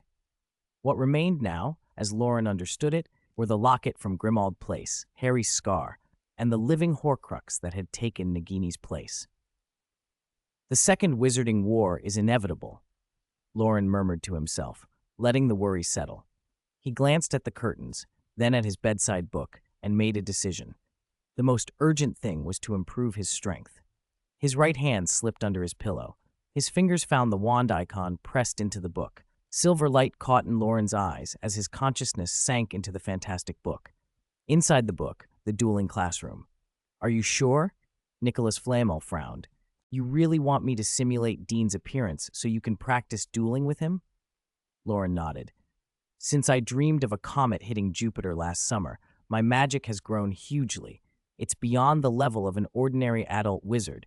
Sometimes I even feel it's stronger than the professors here." Flamel's expression shifted to something like concern. "You don't think raw power alone will beat your professors, do you?" "Do I look that stupid?" Loren rolled his eyes. "I'm not saying that. I think magic is no longer my weakness. What I lack is dueling experience and technique, and I won't be hurt inside the book, so I might as well increase the difficulty. What do you think, Flamel?" "Diligent students should be encouraged." Flamel's smile faded as a soft silver light flowed along his form and spread like ripples. Seconds later, the ripples faded, and in his place stood a stern-faced Professor McGonagall, hair in a severe bun and robes dark and severe. Her slightly aged face was set, her bright eyes exuding a severe authority. Before she could steady herself, Loren flicked his wand and shouted in a deep voice, "Expelliarmus!" The wand trembled. A hazy, brilliant red sprang from its tip. The crimson light surged forward like water, converging into a dazzling crystalline beam. The flameless McGonagall uttered a soft, amused "oh." With her wand held between finger and thumb, she flicked lightly, and the abandoned desks and chairs lining the classroom leapt to life. The furniture hurtled forward, transforming mid-air into 2 stone peaks. When Loren's Expelliarmus struck them, they shattered into a storm of fragments and stone dust that rained down. McGonagall hovered calmly in mid-air, twirling her wand. "Dueling isn't only about magic," she said with a dry chuckle. "Especially in Transfiguration, a little cleverness can make a small spell 100 or 1,000 times more effective." Loren had expected more. By the thickness of the beam, his Expelliarmus was several times more powerful than Harry's had ever been, but Flamel had met it using only a summoning charm and a simple transfiguration. Loren concentrated, then sent crystalline blue light through his veins and flicked his wand. Hundreds of wisps of transfigurational energy poured onto the broken stones on the classroom floor. The fragments shimmered and shifted, their surfaces split into rhomboid scales and lengthened, contracting into hundreds of thousands of venomous, glistening snakes. They hissed and writhed, fangs gleaming, swarming forward as Loren continuously fired off spells like a sudden, coordinated snake attack. McGonagall moved without hurry. Her robes fluttered as she drifted back a few feet. Most of Loren's spells missed. Then she cast another transfiguration. The stone dust beneath her feet surged like an ocean wave, curling and expanding. The stone wave crushed the snakes, grinding them into a mangled mass that reconstituted into dust. The wave swept the dust into itself and rolled on as a coherent force. Everything happened in seconds. McGonagall's transfiguration was precise and vast. Loren had barely registered it when the stone wave came for him. "Diffindo," he cried, but the blade of magic only thudded against the wave and slowed it a heartbeat before it surged on. He cast a flying charm and leapt clear as the wave smashed against the classroom's far wall and broke into pebbles and dust. Loren sat back, breathless. The stone wave had seemed a single entity, but was really countless fragments bound into a form. He could destroy only part of it, not the whole. He realized his transfiguration wasn't nearly McGonagall's level. He'd chosen snakes, creatures he knew well, but slow, ground-bound things that couldn't fly or leap. He hadn't made use of the battlefield itself. "Judging by your face, you've understood true transfiguration," McGonagall Flamel said, her form rippling back into Flamels. Flamel chuckled. "But you missed the main point. During the battle, I was creating more stone dust to shape the terrain to my advantage. Ancient strategy: use the weather, use the ground, then use your strength." Loren blinked. Was that what she'd meant? Flamel smiled and added, "As I said, combat isn't just a contest of raw magic." Loren was not discouraged. He glanced up. "What if my magic is strong enough to sweep the field with fiend fire?" Flamel froze, his triumphant expression slipping. The next day, in the dueling classroom, Loren put what he'd learned into practice. He'd promised to tutor Hermione during their astronomy study period, and he stuck to his word. He demonstrated the technique, teaching her how to use debris and environment in Transfiguration. The stone wave he produced for practice wasn't as immaculate as McGonagall's, but it was good enough to show the underlying principle. He considered himself a competent instructor. Hermione, however, was covered in dust from head to toe and looked more than a little disheveled. She brushed at the grit on her arms and abdomen and sniffed from a mouth and nose full of powder. "Do you have to demonstrate it like that?" she asked. "Flamel taught me that way yesterday," Loren said. "I picked it up fast." Hermione wiped her face with the back of her hand. "Tooey." She raised an eyebrow. "You're dust-covered too?" "My flying charms have improved," Loren said lightly. "So?" she pressed. "So I dodged it." Hermione took a deep breath and said each word with emphasis. "Good night, Professor Morgan. See you tomorrow." Loren watched her vanishing outline and then slipped out of the fantastic book. He climbed back into his real four-poster bed, pulling the thick blanket up to his stomach. He smiled to himself. Tomorrow, he'd be the one getting beaten. For now, that was someone else's problem. He closed his eyes and slept. Saturday dawned cloudy, perfect for dueling practice. Harry had enjoyed the week overall. Aside from a day of ear problems, things had gone smoothly. None of his marks were failing. Potions had even been an E, exceeds expectations. 2 days earlier, he'd been up on the Quidditch pitch, clearly seeing the maze route and hearing Bagman explain the third task's rules. For an underage champion facing the Triwizard Tournament's dangers, that felt reassuring. Still, he liked dueling. Fighting was more fun than homework. Apart from Loren and Hermione, he enjoyed sparring with the others. Beating Graves, who was 3 years older and taller, was a particular pleasure, especially since Graves had underestimated him at first. He got up early and headed to the usual abandoned classroom to practice Expelliarmus. "Hermione, good morning," he called cheerfully as he passed the Gryffindor common room stairs and saw her curled on the sofa, taking notes as always. Miss Know-It-All truly lived up to the name. "Good morning," she replied, looking up. "Has Loren not woken yet?" Harry felt a strange chill and hesitated. "Not yet. Do you want me to call him?" "No need," she said. "Okay, Hermione. Bye." Harry didn't press. He ate, then went to the classroom to practice charms. Soon Ron, Graves, and Boot arrived, and they greeted each other, practicing nearby. The 2 Ilvermorny students kept glancing at Harry's Expelliarmus, but he didn't mind. They were friends now. Ron finished 3 sets of 15 knockback jinxes, then paused to work on his breathing and twirled his wand. "Where are Loren and Hermione? They're usually earlier than me." "I don't know," Harry said, hitting the wall with a practiced Expelliarmus that made a dull thud. It wasn't until 9:30, half an hour before Professor McGonagall's scheduled start, that the 2 finally showed up. Hermione hummed cheerily as she entered. Loren came in behind her, hair still slightly damp as though he'd just showered. Harry blinked. Loren was acting a little odd. Why had he showered in the morning? 492. It's Hogwarts that's abnormal. Professor McGonagall and Principal Fontana arrived right on time. Perhaps they had already exchanged pleasantries outside the classroom, because the dueling practice began almost immediately after a brief greeting. In the center of the empty classroom, Hermione and Graves were sparring. Objectively, Graves was 2 years older, stronger in magic, more familiar with charms, and had more dueling experience. But in practice, the roles were reversed. Before the match, the onlookers had speculated. Loren and his 3 friends were sure Hermione would win easily. Nancy Boot insisted that Pickley's previous loss had been a fluke, that after a week of training, he was a different wizard. McGonagall and Principal Fontana listened to the conjecture with mild smiles, though their eyes carried something like concern.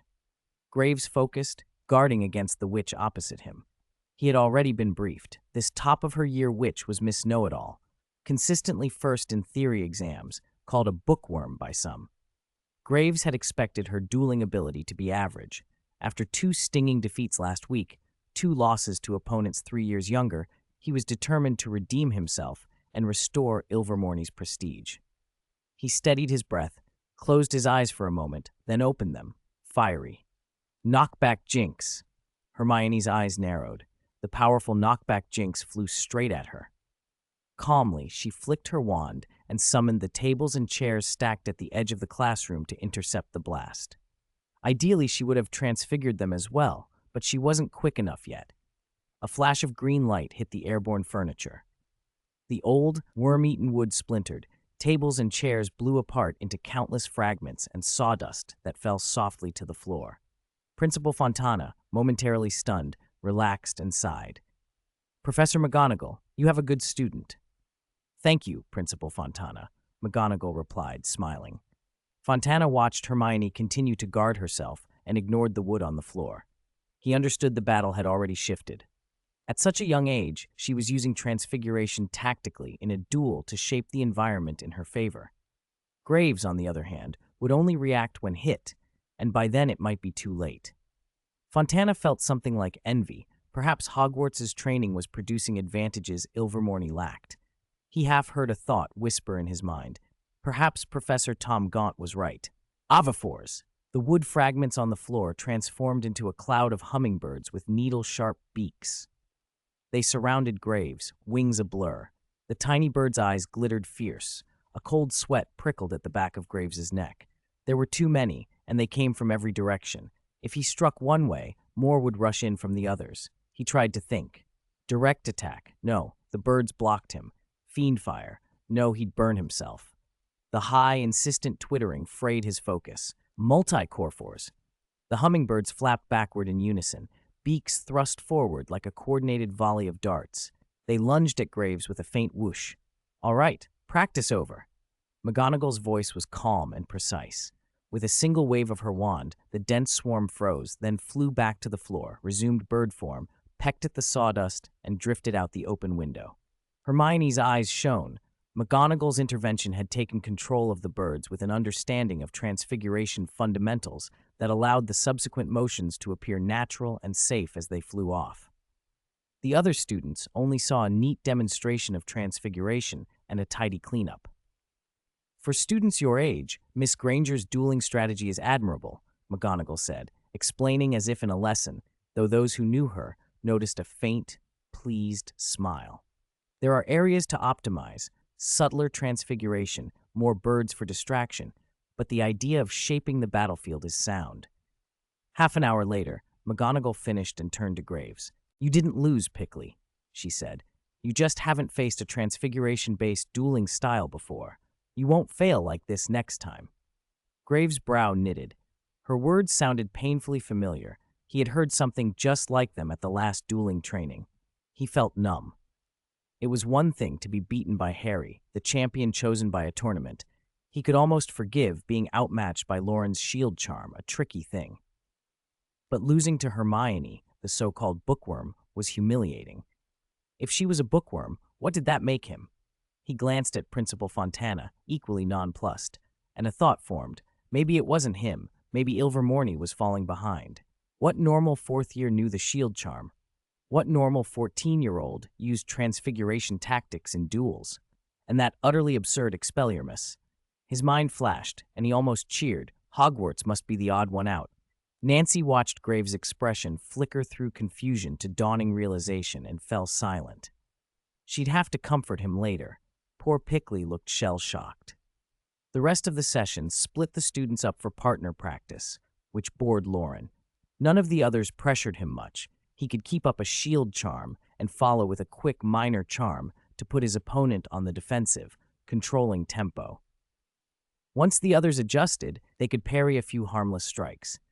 Graves tried to take lesser blows and wear an opponent down, but usually he injured himself more than the enemy. Harry used explosive Expelliarmuses that broke up Loren's minor charms and left his wand swinging. Ron, who understood Loren's rhythm, was the most relaxed. Hermione, stubborn, would take a hit or two to get a plan going. After a couple of rounds, Loren suggested Nancy switch in so he could avoid running back to the dormitory to shower. Late that night, the dueling classroom glowed with spells. Dense beads of magical light rained down like hail, hard hits that could remove a duelist from the fight. Loren barely kept his shield charm around himself. The vibrations made his hands numb. Dueling practice, you only improve under pressure, Professor Flitwick said, hovering and smiling. With a casual flick, he launched an Expelliarmus more unreasonable than Harry's. Boom after boom struck Loren's shield, his wand shuddering in his hand. He knew he couldn't hold it forever. The wand could fly free at any moment. This is too much, Loren thought, and apparated, reappearing across the room. It didn't free him from the barrage, but bought him an opening. Yellow flames leapt forward, coalescing into a dark-tinged, roiling mass whose heat warped the air and annihilated the incoming spells. Fiendfire isn't invincible, Flitwick observed with a faint smile. He let the inferno burn a moment, then landed on blank ground, reversed his wand, and drove it down. Finite Contatum!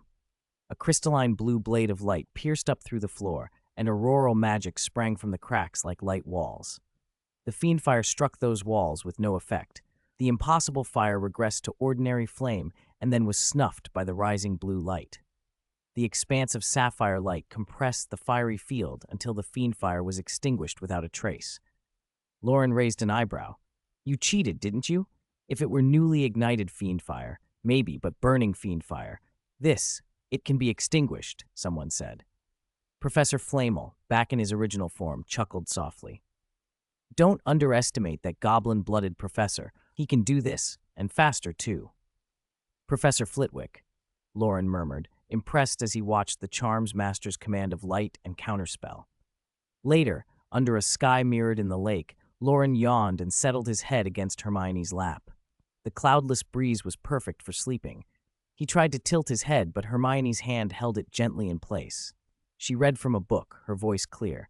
Stop moving and sit up. Loren peered at the cover through his fingers. Analysis of dueling techniques. You despicable Granger, he teased.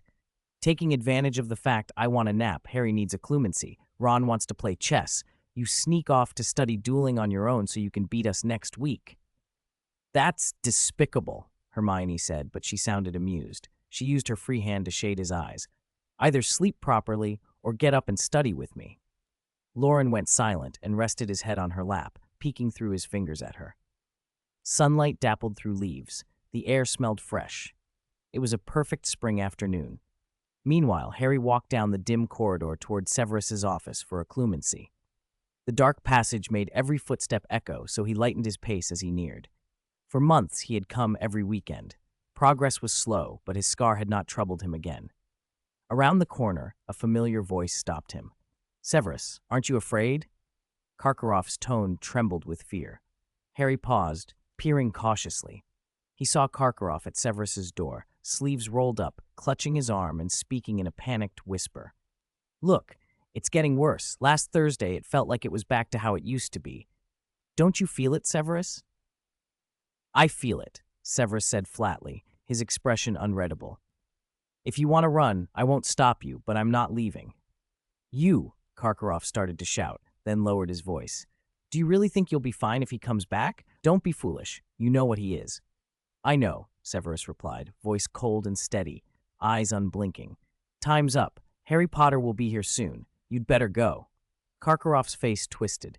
He hesitated, then pulled his sleeve down and walked away without looking back.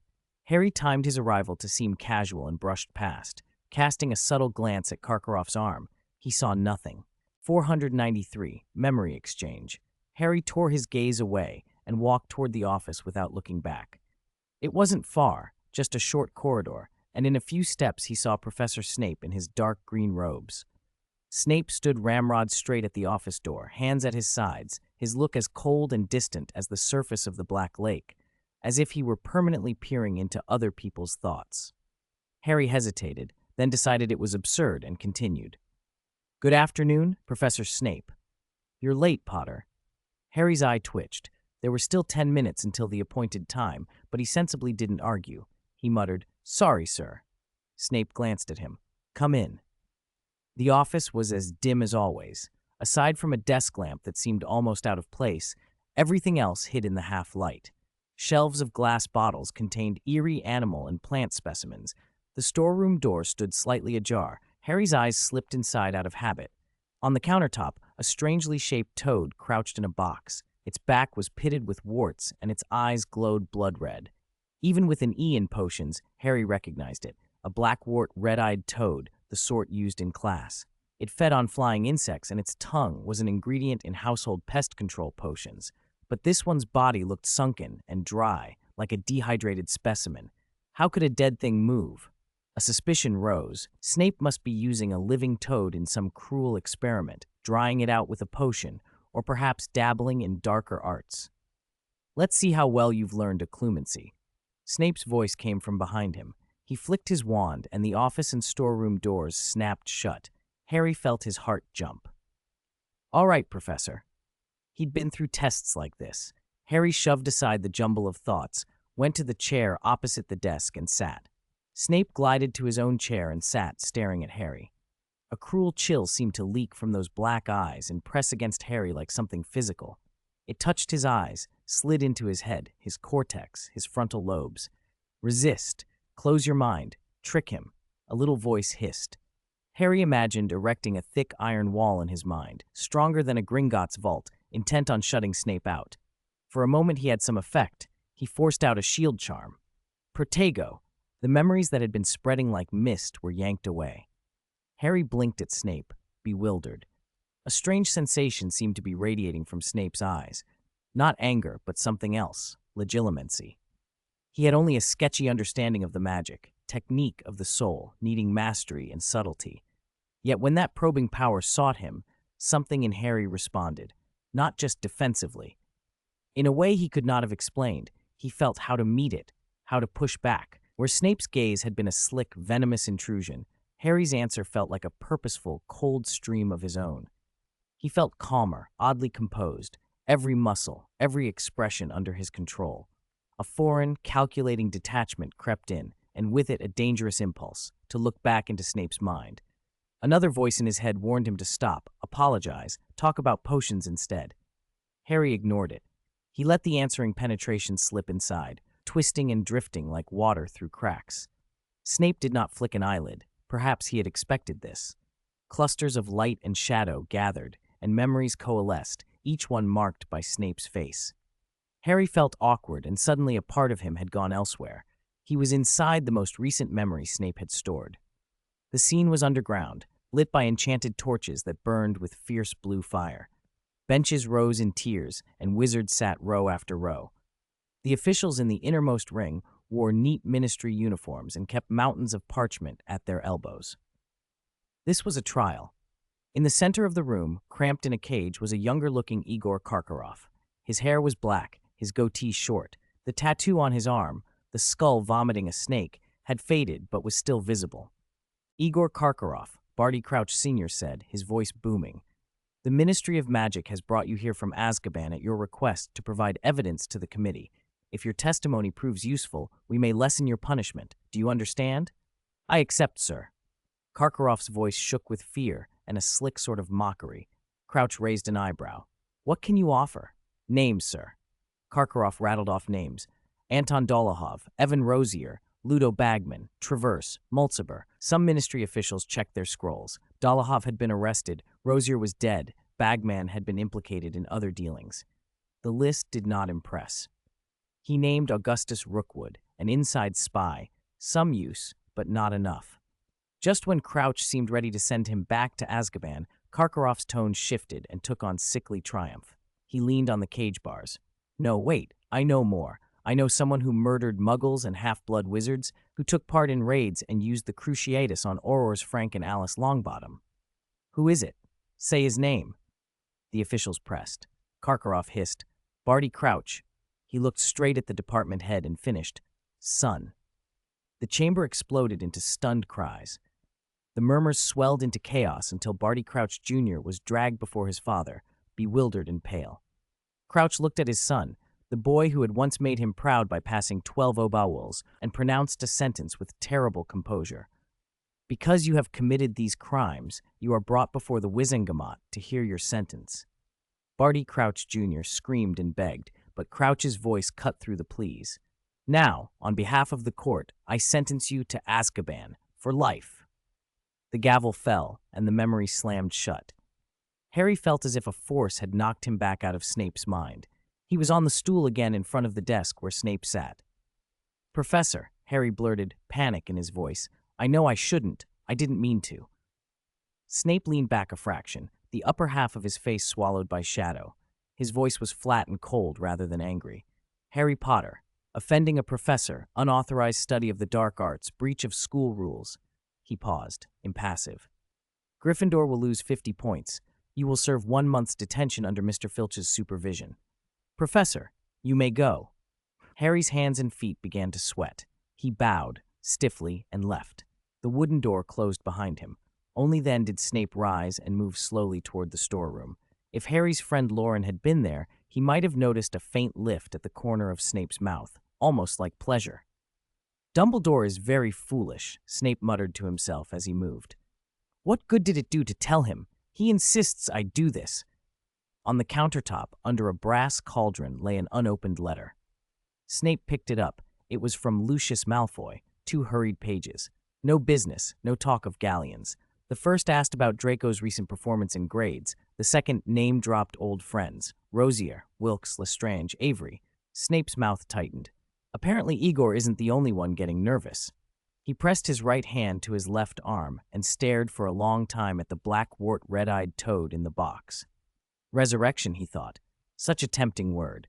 The dried, decayed creature was licking at a crimson potion pooled in a small tin-plated copper dish.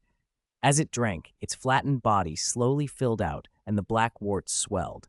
Snape fed it a tiny flying insect, but the toad barely moved, still rigidly focused on the potion.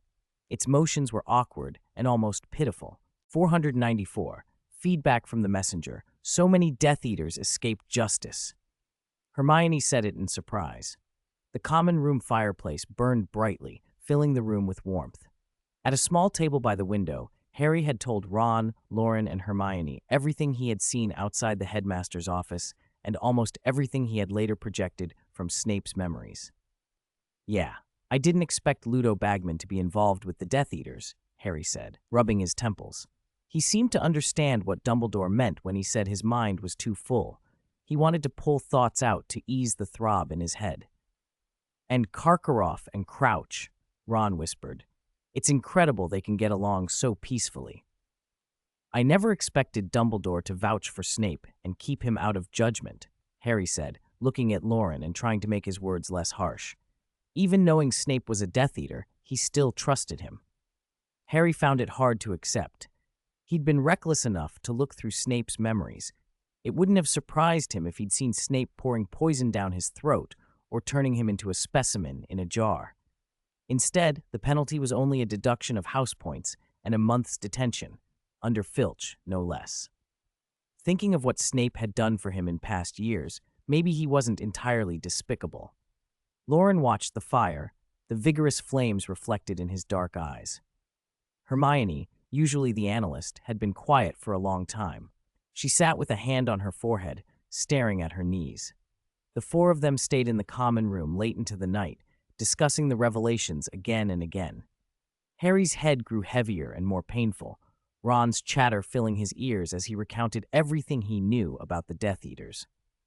The headmaster's office was softly lit at night. The portraits on the walls and the silver instruments were silent.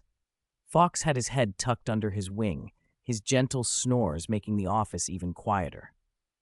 "That's how the dueling practice went," Professor McGonagall said, watching Dumbledore add more sugar cubes to his hot cocoa before pursing her lips. "Morgan is practically playing with the others. Miss Granger is too focused on logic. She could be at a disadvantage in rapidly changing combat. Potter is making quick progress, and Weasley is the furthest behind, but compared to students his age, he's very promising. He's even stronger than many adult wizards," Dumbledore thought. "Headmaster Dippet used to say that making friends with outstanding people makes you outstanding yourself," Dumbledore said, sipping the cloying cocoa, a hint of satisfaction in his eyes. "It's just that Harry needs to advance even faster." McGonagall's expression turned serious. "You mean?" Dumbledore shook his head. "Severus and I have tried many times, and we consulted Babbling's advice, but we can't separate it without harming the vessel. In that case..." McGonagall sat forward in the chair opposite the desk, gazing at her reflection in the polished silver on the table. The presence was still in the castle. Because his name was dangerous, the two of them avoided saying Lord Voldemort, Horcrux, and the like aloud, not out of fear, but to avoid startling his lingering spirit and provoking unexpected change.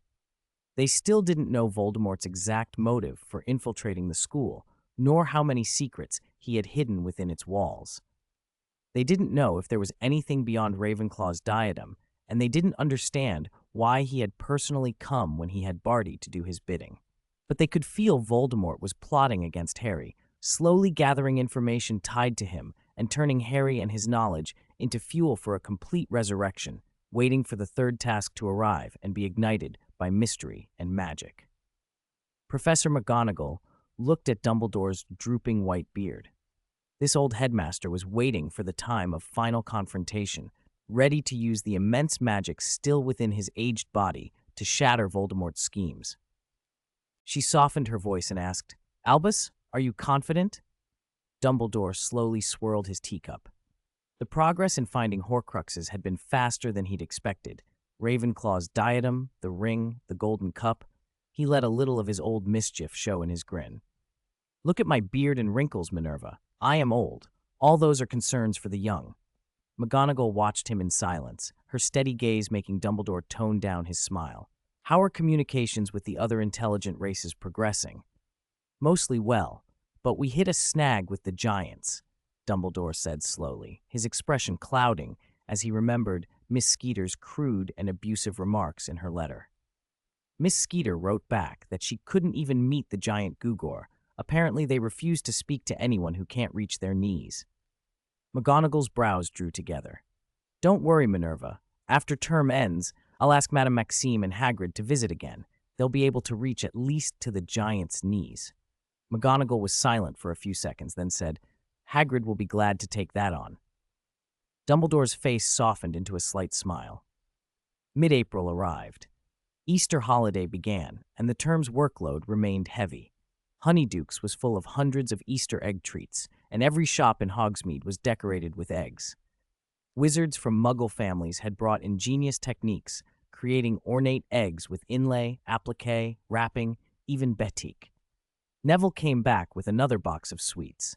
Loren's favorite was an Easter egg ice cream, a cup as big as a dragon egg, filled with 7 colorful flavors and sealed with a chocolate shell that was sweet, rich, and silky.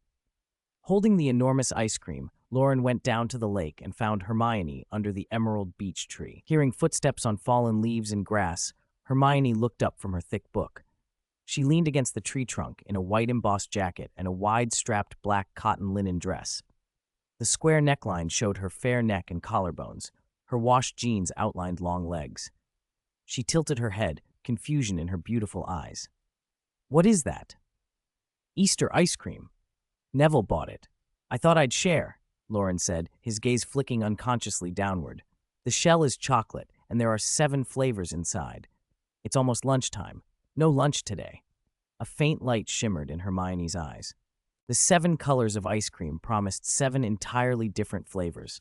Some were soft and delicate, others firm like sorbet with layered complexity, and the chocolate shell crackled with a sweet aroma. But Honeyduke's was still just a candy shop. It couldn't match Florian Fortescue's ice cream parlor. Without the parlor's technology to keep things perfectly frozen, the chocolate shell split open and the cool air leaked out. The ice cream inside began to soften. Loren had to force himself to stop staring. He cleared his throat and with mock seriousness said, "I checked the calendar. The 3rd task is after our exams." "You're starting revision early?" Hermione asked. A spoonful of 3-colored ice cream paused halfway to her mouth. A drop of semi-melted ice cream slid onto the bare skin at her collarbone. Before she could free a hand to wipe it away, the person beside her said, "I'll help you wipe it." Hermione frowned. Loren's right hand held a spoon. His left steadied a dragon egg. Both hands were full. "How are you going to help me?" she asked. He leaned in close and with a small, warm breath against her neck, dissolved the chill on her skin. The contact was oddly comforting. Nearby, Lavender and Parvati had been quietly reading aloud from Common Injury Treatment and the Origins of Healing Magic 1. Lavender, lately obsessed with the idea of becoming a healer, had hunted the book down. Their calm voices recited a passage. This healing magic came from the Inuit wizards.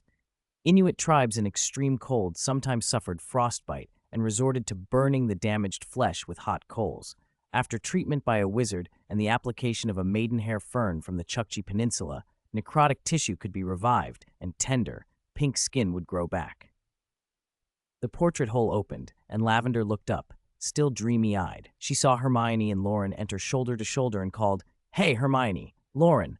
Ron's looking for you. Mrs. Weasley left your Easter gifts." Loren glanced across the room and quickly found the Weasley clan clustered together. Their red hair was unmistakable. Parvati's eyes dropped to the smudge at Hermione's collarbone. Watching Hermione walk on with her head slightly bowed, Parvati's brow furrowed in puzzlement. "When does skin turn pink like that?" she wondered aloud. "Why is your Easter egg bigger than mine?" Ron demanded, inspecting the decorations with outraged concentration. 8 dragon egg-sized chocolate eggs sat on the table, each decorated with sugary frosting. The Weasley twins' eggs concealed exploding filibuster fireworks. Ron's had Quidditch scoring hoops. Ginny and Harry both had golden snitches painted on their eggs, tiny, precise snitches for 2 seekers. And Ginny's cheeks flushed at the reminder. Loren and Hermione, arriving a little late, received theirs too. Their eggs were decorated like thick books and parchment test papers marked with an O. Harry shook a folded letter from Percy. "A letter from Percy. Want to hear it?" "Tell us," Loren said, breaking off a piece of chocolate shell and popping it in his mouth. Percy's handwriting, usually meticulous, was cramped and hurried this time. "Sorry to write so late in the Easter holiday. You probably can't imagine how busy I am. I have to steal every minute to rest. People keep coming to the ministry about the Triwizard Tournament and Judge Bagman. There are goblins demanding to see Mr. Crouch, but he's entirely focused on preparing for the 3rd task. Routine ministry business is being handled by Owl. His notes show he's exhausted. The Daily Prophet and other papers keep demanding information. I've had to step in to quash baseless rumors. Gambling around the tournament is out of control. Please tell Harry to be extremely careful. Happy Easter." As summer neared, the common room hearths were left unlit in the evenings. In other years, the start of the summer term meant intensified Quidditch training for the final matches, and Harry would have been busy under Captain Wood's orders. This year the match was canceled, but Harry's training didn't stop. McGonagall and Principal Fontana continued dueling practice through the holiday. The sessions kept going even during Easter. On a bright end of April Sunday, when the air had the first dry heat of approaching midsummer, Harry's phoenix feather wand shimmered with colorful light. Graves, some yards away, had put up a simple shield charm, straining to hold it. "Suppressed until you can't find an opening to counter," Loren said softly, his voice thoughtful. "I know that feeling, being forced onto the defensive. One small mistake, and you can't turn the tide." Graves and Ron both rolled their eyes. "You don't know," Ron muttered. "You use that tactic all the time." Loren's counterpoint continued, earnest. These aren't necessarily powerful charms by themselves, but the strength lies in relentless pressure. It's not about overwhelming someone in one blow, it's about leaving them a breath's gap until they either exhaust themselves or make a fatal error. What he'd read in those fantastic books matched that kind of slow suffocation. Professor Flitwick knew countless charms and clever variations, even charms to send attacks around corners. If you built a seemingly impenetrable shield charm, he'd throw useless illumination charms to drain your reserves. Graves, standing at the center of the practice area, nearly looked ready to cry. He still couldn't understand why a champion 3 years younger than him seemed to wield more magic and more tricks than he did. He'd spent months getting used to that unreasonable Expelliarmus. Now that strategy wasn't even in use, and practice felt even more frustrating. Professor McGonagall and Principal Fontana watched nearby, composed and satisfied. May arrived. Trees grew greener on the hills, insects and birds filled the warm air with sound, and the lake cleared as more students lingered on the shore after dinners. Finals were looming, and every subject shifted into revision. Heavy homework and review left the students groaning. Professor Binns resumed his monotonous ramblings on goblin rebellions, filling the air with dry statistics and the names and birth years of officers. History of magic had always been dull, but this year it was particularly hard to endure. Loren's eyelids fluttered. He opened his eyes, wiped the red mark his hand had left on his cheek, tugged at the sleeve of the girl sitting next to him, checked his watch, and murmured, 17 minutes until class ends. Hermione rested her chin on her hand, giving off an unusually languid air. Since Professor Binns kept repeating the same points, Miss Granger, the conscientious know-it-all, didn't take notes for once. Loren began an internal countdown. 999, 998. Sunlight poured through the corridor windows, turning the tips of his eyelashes and stray hairs golden. With Loren's low countdown, the term's end felt imminent. In Transfiguration, Hermione sat in the second row with a thick, dog-eared notebook of key exam topics at her side. Loren had packed his books away 5 minutes earlier. This was the last Transfiguration lesson of the year. That year's syllabus had focused on 2 types of transfiguration: transforming living and inanimate objects with similar attributes, practiced by turning a hedgehog into a pincushion, and cross-species transformations, practiced by turning a guinea fowl into a guinea pig. Perhaps because of the Triwizard Tournament, less new material had been introduced than in previous years. Yet Professor McGonagall, with her experience, guided their thinking and encouraged divergent approaches. Cross-species work gave students a foundation for more advanced transfiguration, including human transfiguration, a topic that tied into animagus studies and exams. Many weekend assignments involved analyzing papers from Transfiguration Today. McGonagall herself had published pieces on animagi and human transfiguration, helping revitalize the field. "This term is coming to an end," Professor McGonagall announced from the podium, and the room fell silent. "This year is different from others. The third task of the Triwizard Tournament will be held on the 24th, and our exam schedule has been adjusted accordingly." Normally, Hogwarts started exam week in the second week of June, with 1 week of exams followed by another week for marking, allowing students a break by mid-June. But this year, to let the students watch the tournament, the school extended exams by 2 weeks.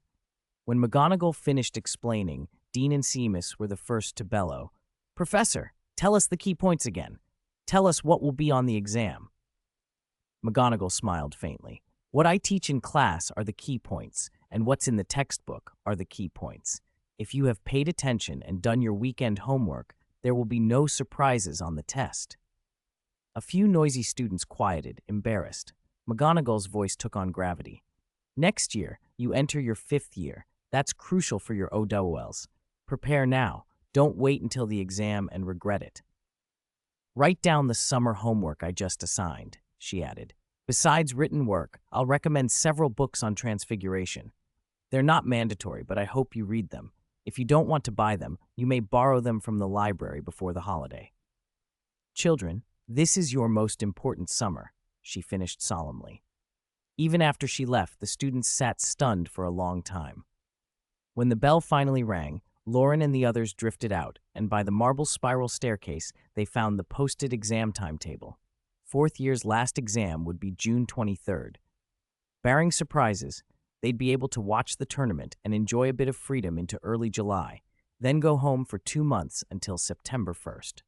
Loren felt as lazy as a salted fish, but Hermione, nervous and relentless, kept whispering facts into his ear all day, repeating things she clearly already knew.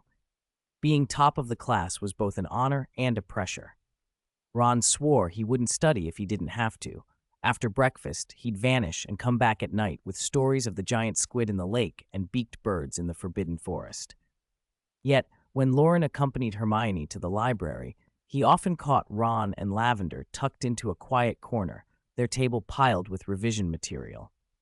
Harry, as Triwizard Champion, was exempt from finals, but he lived between 2 states. In the mornings, he woke full of energy and much more confident than he had been during the previous tasks. He'd learned new charms that could beat the Ilvermorny champion. He knew the maze roads and was experienced with magical obstacle courses. At night, lying in his 4-poster bed, he turned restless, certain the tournament would be dangerous and that something, perhaps connected to Voldemort, was lurking behind it all. June 23rd morning. The potions practical ended at 10, and the students filing out of the classroom looked a little dazed.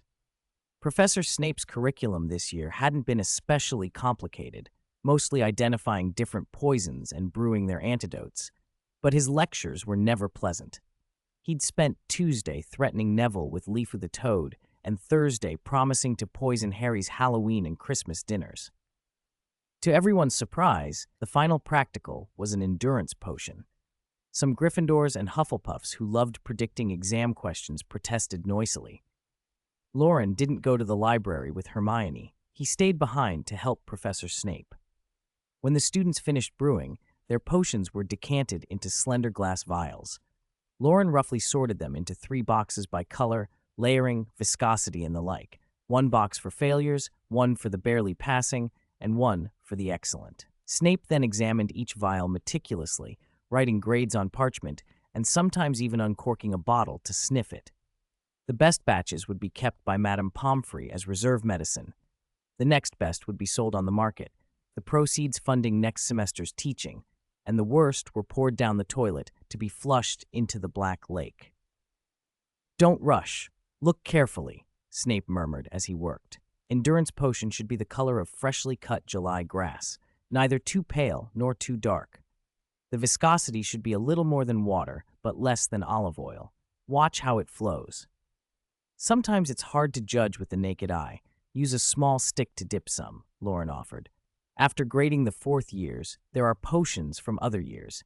If you have time tomorrow, come help again. For lower years, you can grade directly, no need to sort. Loren felt conscripted. He wanted to ask if teaching assistants were paid, but Snape's expression shut him up. "Okay, Professor." "Any other exams?" Snape asked. "Just History of Magic, the last one. After that, we watch the tournament," Loren replied. History of Magic was always left until last. Loren suspected the other professors did it on purpose because Binns couldn't protest. "Watch the tournament." A flicker crossed Snape's face. "Stay in the stands. Don't do anything extra." Loren frowned. The warning carried an implication, but he only nodded. "I'll be careful." Snape tossed a dark vial into the 3rd box. The glass bottles clicked together crisply. Loren left the classroom in silence. Snape's mood had been clouded. The absence of Harry from the exam weighed on him.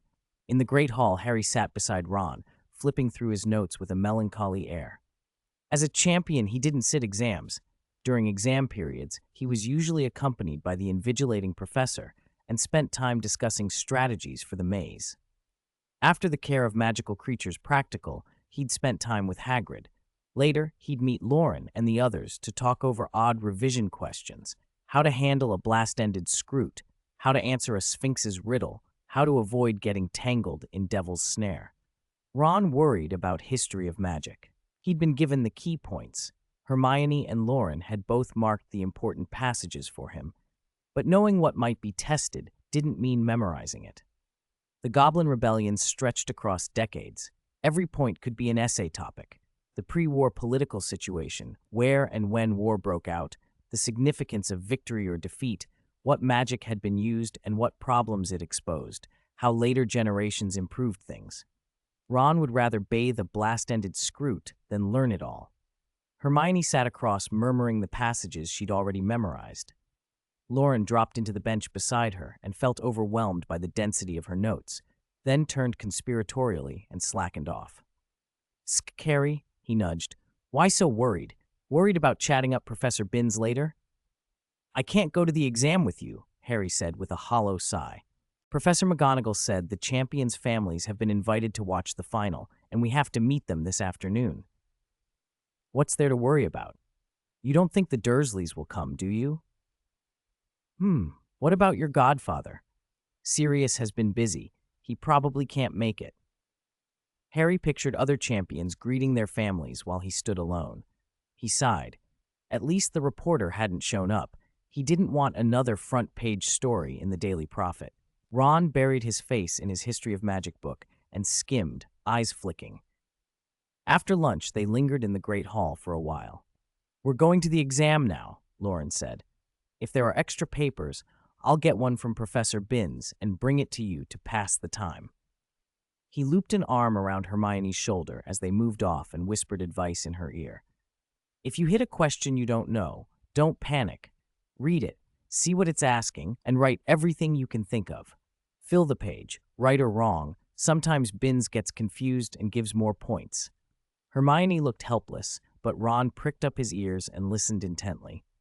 As they walked away, Harry's smile faded. Victor Krum, sitting at the Slytherin table, had been watching them and met Harry's eyes with a trace of disappointment. Krum pushed himself up and went toward the meeting room at the back of the hall where the champions would meet their relatives.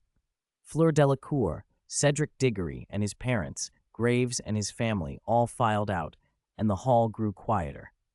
Just as Harry was about to head to the library, Cedric stuck his head out of the meeting room doorway.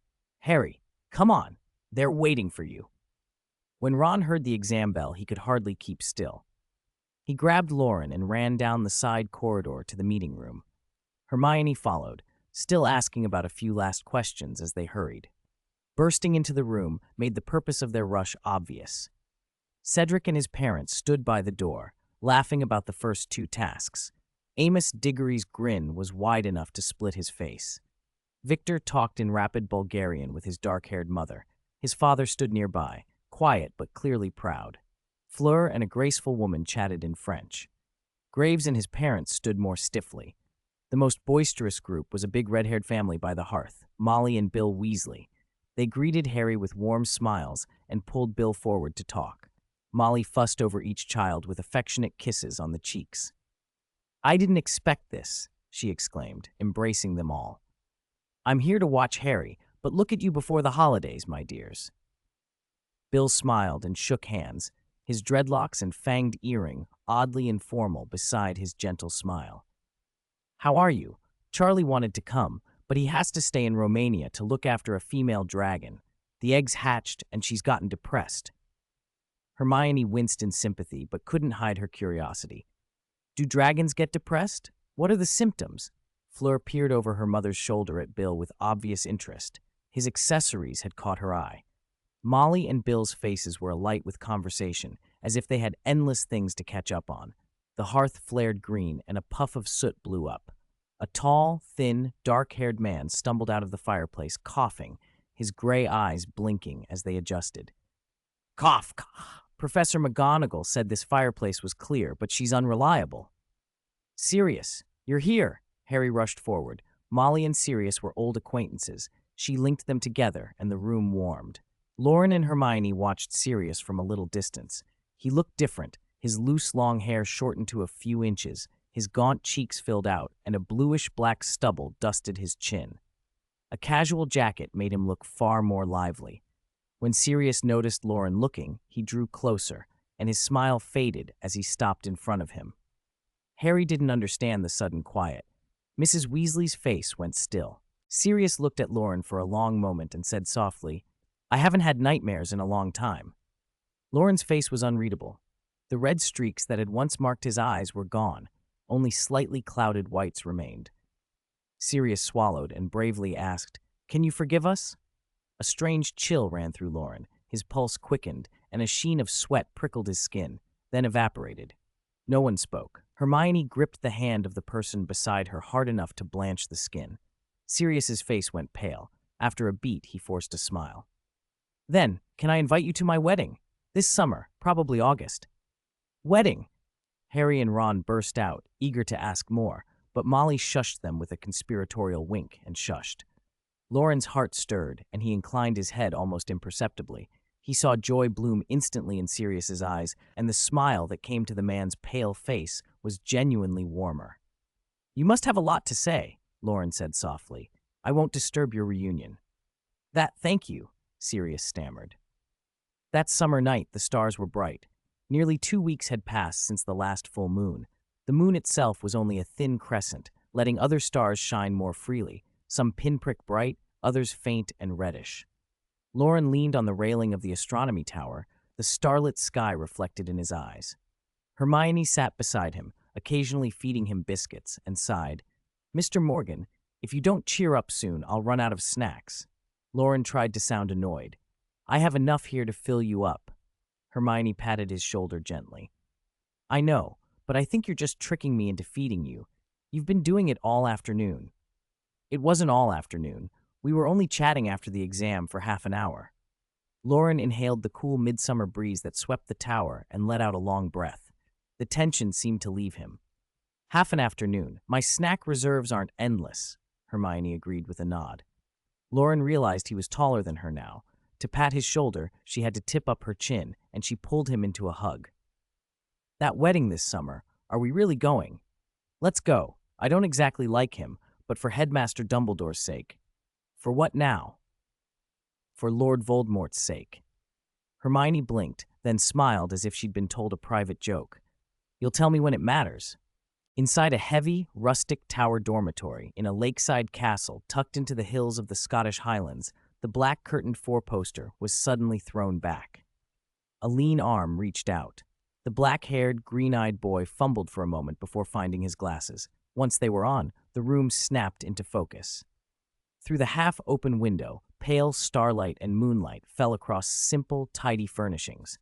An old wooden ceiling, a somewhat faded Chudley Cannons poster on the wall, and 5 identical four-poster beds. Harry Potter, restless and haggard, took everything in.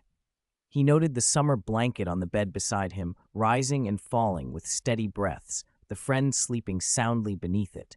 The words from the meeting room by the fireplace flitted through his mind. The fragments he'd overheard of Sirius and Loren's conversation that morning troubled him. Why had Sirius apologized to Loren? What had he done to feel beholden? What had Loren refused to forgive? Why had Sirius said he no longer had nightmares? Why had he disappeared for over a year, only to reappear and announce he was getting married, the wedding set for the summer holidays? That afternoon, while they toured the school, Harry had pestered his godfather for hours and gotten nowhere. Never mind, he had a match tomorrow. Harry sighed, tugged his blanket up, and lay back down. Insomnia had left his head heavy and muddled, as though filled with dense lake water, doubts like bubbles rising noisily from the depths. He slept late the next day. When he finally opened his eyes, the dormitory was empty, and his head ached from oversleeping. Ron was out with Molly and Bill touring the castle. Neville was helping Professor Sprout in the greenhouses, and Loren was with Hermione, the lake or the hills behind the castle, most likely. Harry glanced through the open window. The sky was a washed, pure blue, and a few restless birds threaded it. The forbidden forest gleamed at the horizon, leaves flashing green in the sunlight. It felt like a rare fine day. The scent of fresh grass drifted in and eased the tightness in his chest. He dressed slowly, washed, then ambled downstairs and found it was already lunchtime. He hurried to the long table and took a seat, the 5 Weasleys who'd been wandering the grounds joining him. "How are you feeling, Harry?" Ron asked, holding a piping hot meat pie. "I called you twice when I came down this morning, but you were out like a log." "Thanks to you, I finally got a proper night," Harry said, watching Loren and Hermione on his right talking and laughing as usual and feeling a quiet relief. "Where's Sirius? I didn't see him." "He went to give Hagrid an invitation. Remember, the wedding this summer?" "Oh," I didn't know about that. Go, Cedric! Hogwarts is counting on you! The Gryffindor table backed up against the Hufflepuff table, and during the quiet afternoon before the match, cheers and encouragement came from next door. Cedric sat calm and patient, reading from his spellbook. Whenever someone greeted him, he looked up and returned a gentle smile. I will, he murmured. Hogwarts also has Harry, someone called. Loren twitched, stretched, and muttered to himself, I hope nothing unexpected happens tonight. Dumbledore has his plans, but plans always change. I have to go to the loo, he added and rose from the table. He left the great hall, turned a corner, went down a short flight, turned again, and pushed open a door to the kitchens. The fruit still life painting watched him, and he tickled a green pear until it giggled and the kitchen door swung open. Excuse me, are Wheat and Twinkle about? Time that day felt like mist on the lake, evaporating under the midsummer sun. The enchanted ceiling of the great hall slowly shifted from pale blue to twilight purple as dusk came and the heat faded. Loren had spent the afternoon talking with Hermione, summer homework, next year's reading, holiday trips, good fishing spots. After dinner, the girl might have been getting sleepy, poking at the strawberry on her ice cream with a silver spoon. When she stirred the sorbet, a thin vapor rose, cool and fresh. Loren took a spoonful and blew the mist away. Why is it strawberry again? Don't you ever get tired of it? He teased. No, she said. Make sure you stay in the stands and watch the match tonight. Don't go running about. That sounds like it has a hidden meaning. It doesn't. Mostly it depends on how Headmaster Dumbledore arranges things. They shared the sorbet and chatted idly. On the main platform, Dumbledore rose, beard neat and his expression composed. Ladies and gentlemen, please file out to the Quidditch pitch to watch the final event of the Tri-Wizard Tournament. Will the champions please enter with Mr. Bagman? The hall erupted. Bagman led the champions away to applause. Students shouted encouragement to their favorites.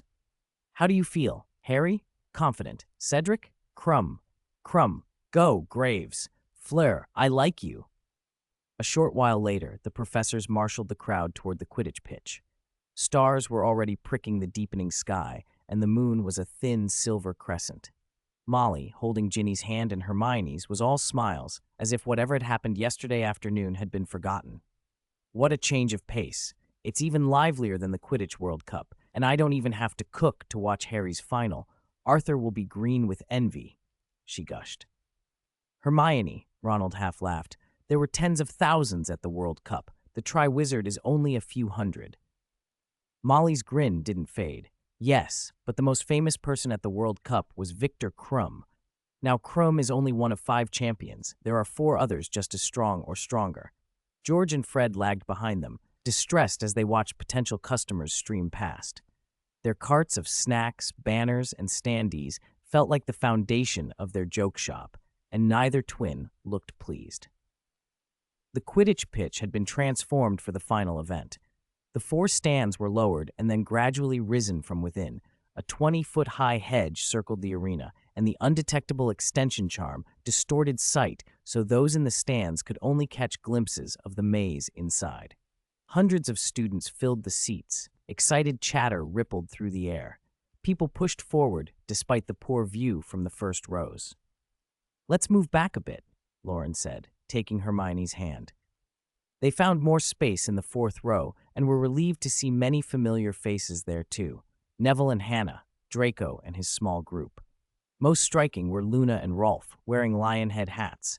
Their hats bore prominent lightning bolt scars on the forehead, a clear show of support for Harry. Luna sat with her feet swinging, silver eyes bright and calm. Loren and Hermione teased, "Why are Hufflepuffs wearing Gryffindor mascots?" Luna hummed twice. Rolf translated, "Cedric doesn't need our support, but Harry does." "Don't be a traitor on the way home," Loren grinned. "No," Rolf said. "Where are you going for the holidays?" He thought. Mr. Graves and Mrs. Graves invited us to New York again. Pickley's parents invited you to New York? Hermione asked. Mostly invited my grandfather, Rolf explained. There's a legitimate reason this time. Investigate an albino basilisk, but mainly to help the American Magical Congress set up an ecological park for magical creatures. The Dementor incident made the International Confederation rethink non-human magical beings. People have realized creatures can have a bigger role. Will your grandfather agree? Hermione asked quietly. Mr. Scamander has always been against wizards exploiting magical creatures. Every preface to Fantastic Beasts says animals should be returned to the wild.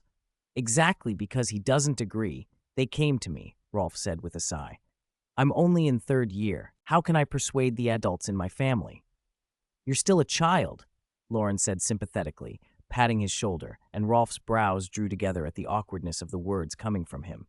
They're out! Mr. Amos Diggory's proud shout carried from further along. Look, that's my son! The tallest one! See him! The champions stepped from the changing rooms, cloaked in capes that snapped in the night breeze. The professors accompanying them were dressed unusually too. McGonagall, Flitwick, and Moody had sparkling red stars on their hats, and Hagrid's red star was sewn to the back of his velvet waistcoat. Ladies and gentlemen, Bagman's amplified voice boomed, the final event of the Triwizard Tournament is about to begin. I'll announce the current scores. Harry Potter, 53 points. Cedric Diggory, 54 points. They each won the first two tasks, and Hogwarts holds first place. The applause startled birds in the Forbidden Forest, sending them up into the darkening sky. At the judges' table, Dumbledore sat in the center, the torchlight throwing deep shadows into the lines of his face, though he did not look old. He turned to the ministry judge beside him with a slight smile. Before the match begins, would you like to inspect the maze, Barty? Crouch replied in his measured way. You are cautious as ever, Headmaster, but many of the maze's mechanisms are one-time use and difficult to restore. I trust the ministry's construction staff and Professor Sprout's meticulous work. There should be no need for further testing. He added, as if remembering, and Professor Hagrid, please forgive me. I keep forgetting he is now our Care of Magical Creatures professor. To correct you, Dumbledore said pleasantly, he is an excellent and competent professor. I have noticed that. Crouch chuckled and nodded toward Hagrid in the arena, the huge man scratching his head with a sheepish grin. He's one of the patrols for this match. If he sees the champion's signals, he will rush into the maze to rescue any injured champion. Madame Maxime, prepared but pensive, had seen the gap between Beauxbatons and the others' scores and felt a small, resigned tremor cross her olive face. Fleur's failure in the second task had put them too far behind. She had not come to Hogwarts only for the competition, however, and her gaze flicked toward the audience, where she noticed a black-haired boy nudging someone's lion head hat playfully. A pendant at his throat flashed now and then. Karkaroff, watching the commentary and the announced scores, seemed not to care about the numbers. He searched the stands with an expression that hid a thin thread of anxiety. This morning, we hid the Triwizard Cup in the maze, and no one knows the exact location. The maze is dangerous. If you meet a threat you can't handle, raise your wand and shoot red sparks. Whoever touches the cup first is the champion. Now, listen for my whistle. 3, 2, let the games begin. At the sharp whistle in his ear, Harry held his breath and plunged into the maze. The shrubbery wall closed behind him at once. Branches knit together and sealed off the entrance, and the murmurs of the crowd were swallowed by the hedges. Tall walls of greenery cast deep shadows across the paths, and the oddly twisted branches looked like monsters crouched in the dark, waiting for unwary champions. Several Lumos spells chanted in rapid succession threw pale light around him. The corridors of the maze twisted and forked, sometimes 2 ways, sometimes 3, so that every few steps Harry was forced to choose a direction. He picked up his pace, turning left, then right. The small lights that had been near him were soon swallowed by the night. Leather soles sank into soft grass and fallen leaves, footsteps mixed with the rustle of surrounding foliage. Groans and shrieks, uncanny and faint, came from every side. The maze's hedges closed in on all sides, but despite that, Harry always felt a cool breath across his face, as if wind blew from somewhere unseen. The sky above had deepened into a blue-green twilight. Harry kept his wand alight in one hand, glancing over his shoulder and into the darkness at every turn. He had the persistent impression someone watched him from a hidden place, but when he peered closer, the figures flattened into the shadow of branches. The thin, twisted twigs and leaves suggested the outline of a house elf for a moment and made him smile, steadying him, and he pressed on. For a long stretch, he met no obstacle, as if the maze itself lay empty. After an unknown time, he found himself in a narrowing corridor that split again. The quiet fork felt like a trick. Harry no longer trusted his instincts. He held his wand flat in his palm and murmured to it, "Guide me." The wand twitched twice like a compass needle and finally stopped, its tip pointing toward a dense stand of trees on the right, north. The map of the maze that had lodged in his memory flickered through his mind, and he roughly placed his position. The center lay to the northwest. The best route now was to take the left path and then turn right as soon as possible. Rustle! He slipped into the left passage. The roots and branches tightened, the shrubbery thickened, and the plants pinched the path with hard limbs. To keep from being wedged into the hedge wall, Harry lengthened his stride and moved quickly. The maze seemed to wake. Monsters leapt from the foliage on either side. A huge creature that spewed lava-like sparks from its ends lumbered forward. Harry stilled it with a stunning spell and ran on. Glancing back by the glow of the sparks, he saw what it was, a blast-ended scroot, 10 feet long, armored and ugly. Its stinger curled above its back, scraping through the maze. From other shadows came boggarts taking the shape of dementors, 12-foot hulks with hoods, their decayed hands reaching out, a cold, wet mist clinging to their forms. He hadn't needed an explanation. Patronus charm drove a boggart away as well as it did a real dementor. He kept moving, feet light, listening. Left, right, left again. The devil's snare struck suddenly, vines whipping out to grab his ankle and yank him up, dangling him by his feet. He had dealt with that before and escaped. A hinky punk glimmered ahead, little golden mist floating and blinking like a will-o'-wisp, eerie and bright in the moonlight. After he freed himself from the snap of the devil's snare, he found the hinky punk blinking at him innocently. For half an hour, nothing attacked. Twice, he found himself back on the same wrong path and ran into dead ends. Down one long, straight corridor, he met something he had only read about in letters from Loren and in the Monster Book of Monsters, a sphinx, a huge lion's body, a long yellow tail curled over huge paws, and a woman's head with an oval face and almond eyes that glittered. Her voice was low and hoarse. "You are very close to your goal. The quickest way is through me." 10 minutes later, Harry passed her, returned her polite nod, and filed the riddle about the spider away in his mind to tease Ron with later. Following the direction his wand had indicated, he ran down a narrower trail and rounded a corner. Ahead, a stone pedestal glowed. The Triwizard Cup shone on it like a beacon about 100 meters away. For a moment, Harry stood stunned. A familiar figure dashed forward from another side, but instantly a vast object hurtled toward them from beside the left hedge. Cedric collided with it. "Watch your left. Acromantula," Harry shouted. Night deepened, and the moon hung like a silver hook. In the stands above the Quidditch pitch, 2 female professors sat near the back row, watching the maze with idle attention.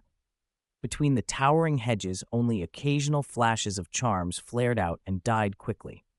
Professor Babbling wore a close-fitting robe with wide sleeves and a sweeping hem. Her fair face and graceful figure drew a few looks even while she sat. She yawned. "Pomona, don't you think watching this way is foolish?" Professor Sprout, Pomona Sprout, pressed her hands together tightly and pursed her lips. Babbling slid an arm around her. "All right, don't be so nervous. Cedric's in the lead. He still stands a good chance."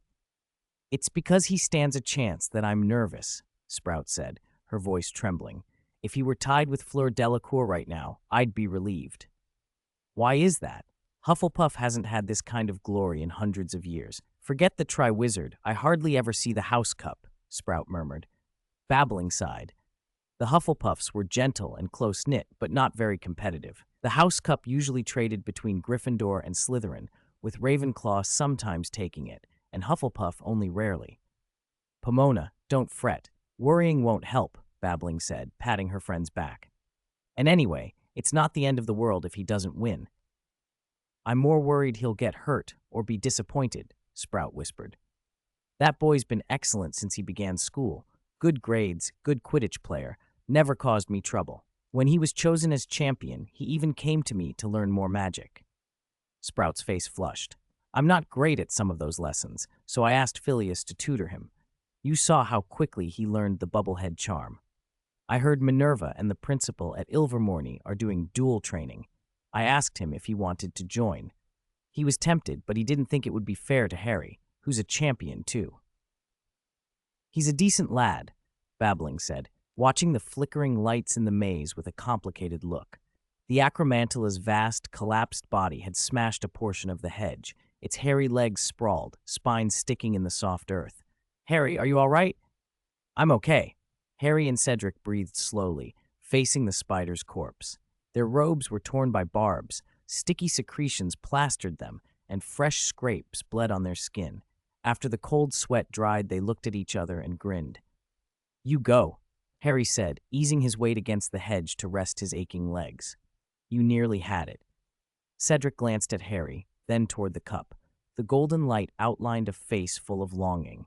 He drew a deep breath. You take it. You should win. You saved my life. That's not how the rules work. Don't be noble, Harry protested, annoyed. Whoever reaches it first gets the points. You got there before me. I can't outrun you. No, Cedric shook his head. You warned me about the dragon. If you hadn't, I'd have been gone in the first task. You told me about the golden egg. We're even. You should have scored higher in the second task.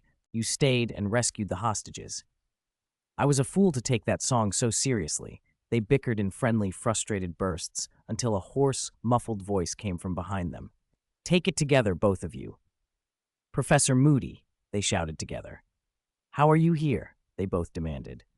There was trouble. Fleur and Graves sent distress signals, so I came, Moody said, limping toward them. If two of you touch it at once, Hogwarts still gets the cup. You'll be co-champions. Cedric's eyes brightened. Harry smiled broadly. Listen to him. Come on. They each grasped a handle.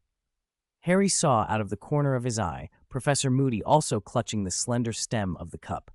Then a hook snatched behind their navels. Their feet left the ground, and the cup yanked them through a rush of wind and swimming colors. On the afternoon before the final, house elves in the kitchen were laying out the evening meal. The underground kitchen steamed with rich soups and roast aromas, but stayed cool enough for busy house elves to work.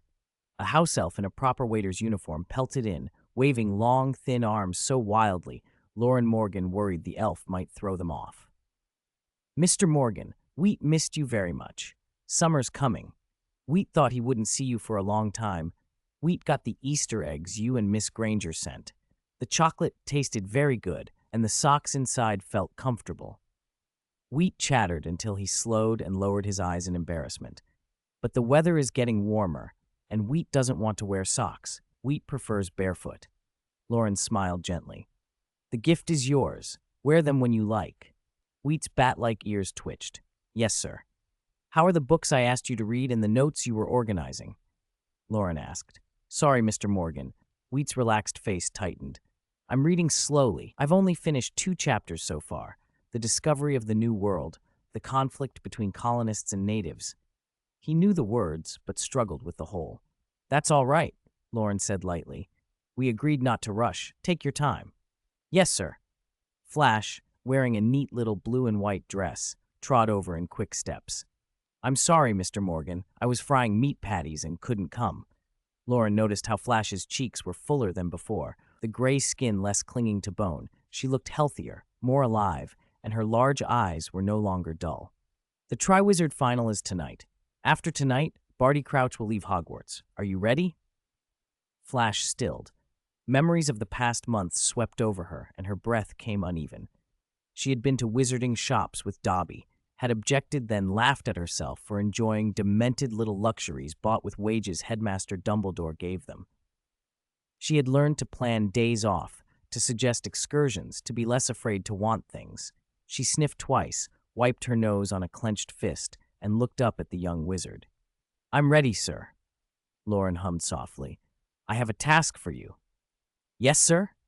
Back in the maze, as the 3 who had touched the cup vanished from the pedestal, 2 eyeballs the size of tennis balls blinked slowly within the crushed hedge where the acromantula's body had fallen. The eyes watched a few times and then faded into the dark. 499, the lively little Hangleton Cemetery. The stars and moon had been swallowed by drifting dark clouds, leaving only a few pale pinpricks on the distant horizon. Though bonfires and dozens of candles still burned, the arena felt much darker now. The little wizards no longer screamed themselves hoarse. At the judge's table, Bagman craned his neck once more, peering into the maze. When he realized it was still pitch black inside, he sighed in frustration. Madame Maxime and Fontana exchanged puzzled looks. Why did the commentator look more anxious than their headmistress? Dumbledore calmly picked up the teapot and poured tea for himself and for Crouch. The tea provided for guests was excellent, clear and ruddy, and a deep inhale of its fragrance revealed a faint sweetness. "Give me a cup too," Bagman said. Anxious enough to tear at his hair, he grabbed the teacup and drank without hesitation, ignoring the steam. He winced and grimaced at the heat but kept drinking. The burn somehow steadied him. He set the cup down with a sharp clink, blew a puff of hot air over his palms, and grumbled, "I don't know what's so special about this. You've been drinking it all night." Crouch licked his upper lip and chuckled dryly. "The weather's too dry." "It's much drier here than at Durmstrang," Karkaroff said, withdrawing his searching gaze and trying for a casual tone. "By the way, Albus, where is your potions master, Severus Snape? I haven't seen him tonight." Dumbledore's sapphire eyes, always piercing, fixed on him. Slowly he said, "He is unwell and resting in the hospital wing." "Is that so? That's unlucky, especially tonight." "Who says it isn't?" Silence fell again as the night deepened. A lion-headed hat lay on an empty chair. 4 people leaned back with bottles of cola, sometimes counting stars, sometimes staring at the dark maze. Loren held Hermione's hand and glanced at his watch. 10:30. After a moment he asked, half to himself, "If the competition runs on until midnight, does that count as leaving the castle, like a collective night outing?" Hermione chewed the straw of her drink and shot him a sidelong look, complicated and faintly amused. Rolf's ears twitched. Seeing the little girl beside him so thoughtful, he quickly fed her a cashew. Luna, munching a cashew too, found it inconvenient to answer and went back to gazing at the moon, its narrow crescent half hidden behind clouds. Loren sniffed the air. There was the faint, sickly sweet smell of lacewing flies coming from the judge's table, then stood. "I'm going back to the castle to use the loo." Hermione only watched him go. Little Hangleton. In the overgrown churchyard, weeds pushed up between cracked stones and an old yew with a thick trunk but bare, stiff branches stood like the other lonely memorials. The stone angel of redemption, scythe in hand, had been toppled. Under the thin starlight, one could make out scattered fragments of sculpture, as if the chapel itself had crumbled. On the left rise the outline of the Riddle House. The graveyard, undisturbed for over a decade, suddenly trembled. Space within several dozen feet collapsed inward and then burst open. Hedge maze light flashed like a mirage and vanished. In an instant, 3 figures appeared, and the Triwizard Trophy fell at the angel's feet. Harry felt his own feet hit the earth, stumbled, and let go of the trophy. The surroundings were nothing like Hogwarts. He stared around and asked, alarmed, "Where are we?" The graveyard was silent, except for the dry rustle of leaves. A prickling sense of being watched crept over them. "I don't know," Cedric whispered. Cedric looked down at the trophy. "It's a portkey, Harry. Did anyone tell you this trophy was a portkey?" "No." Harry remembered dimly the sight before the tug of the portkey, Cedric at his side and Professor Moody nearby. He squinted at the figure limping toward them through the tombstones. The person's face was in shadow, but by the gait and the carriage it seemed to be a woman. She stopped before a tall marble headstone, flicked her wand, and a ball of flame erupted in the middle of the clearing. The firelight revealed a black cauldron nearby, not really a cauldron so much as a wide stone urn, large enough for an adult to sit inside.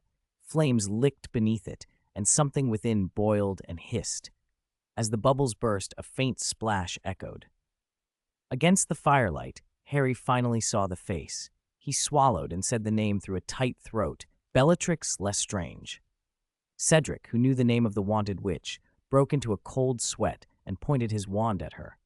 "I know," he began, but his voice was overlaid by another that was wrong somehow, haggard and high, shrill where it should have been gruff. "Of course you'll have questions," the voice said to Harry, ignoring Cedric. It sounded like Moody, then changed. Moody's scarred face twisted into a smile like a snake exposing fangs, and the disguise began to peel away in a living, horrid fashion. The scars and pits began to flesh over. The magical blue eye rolled up, fell from its socket. The wooden prosthetic leg dropped away, and an intact leg grew from the stump.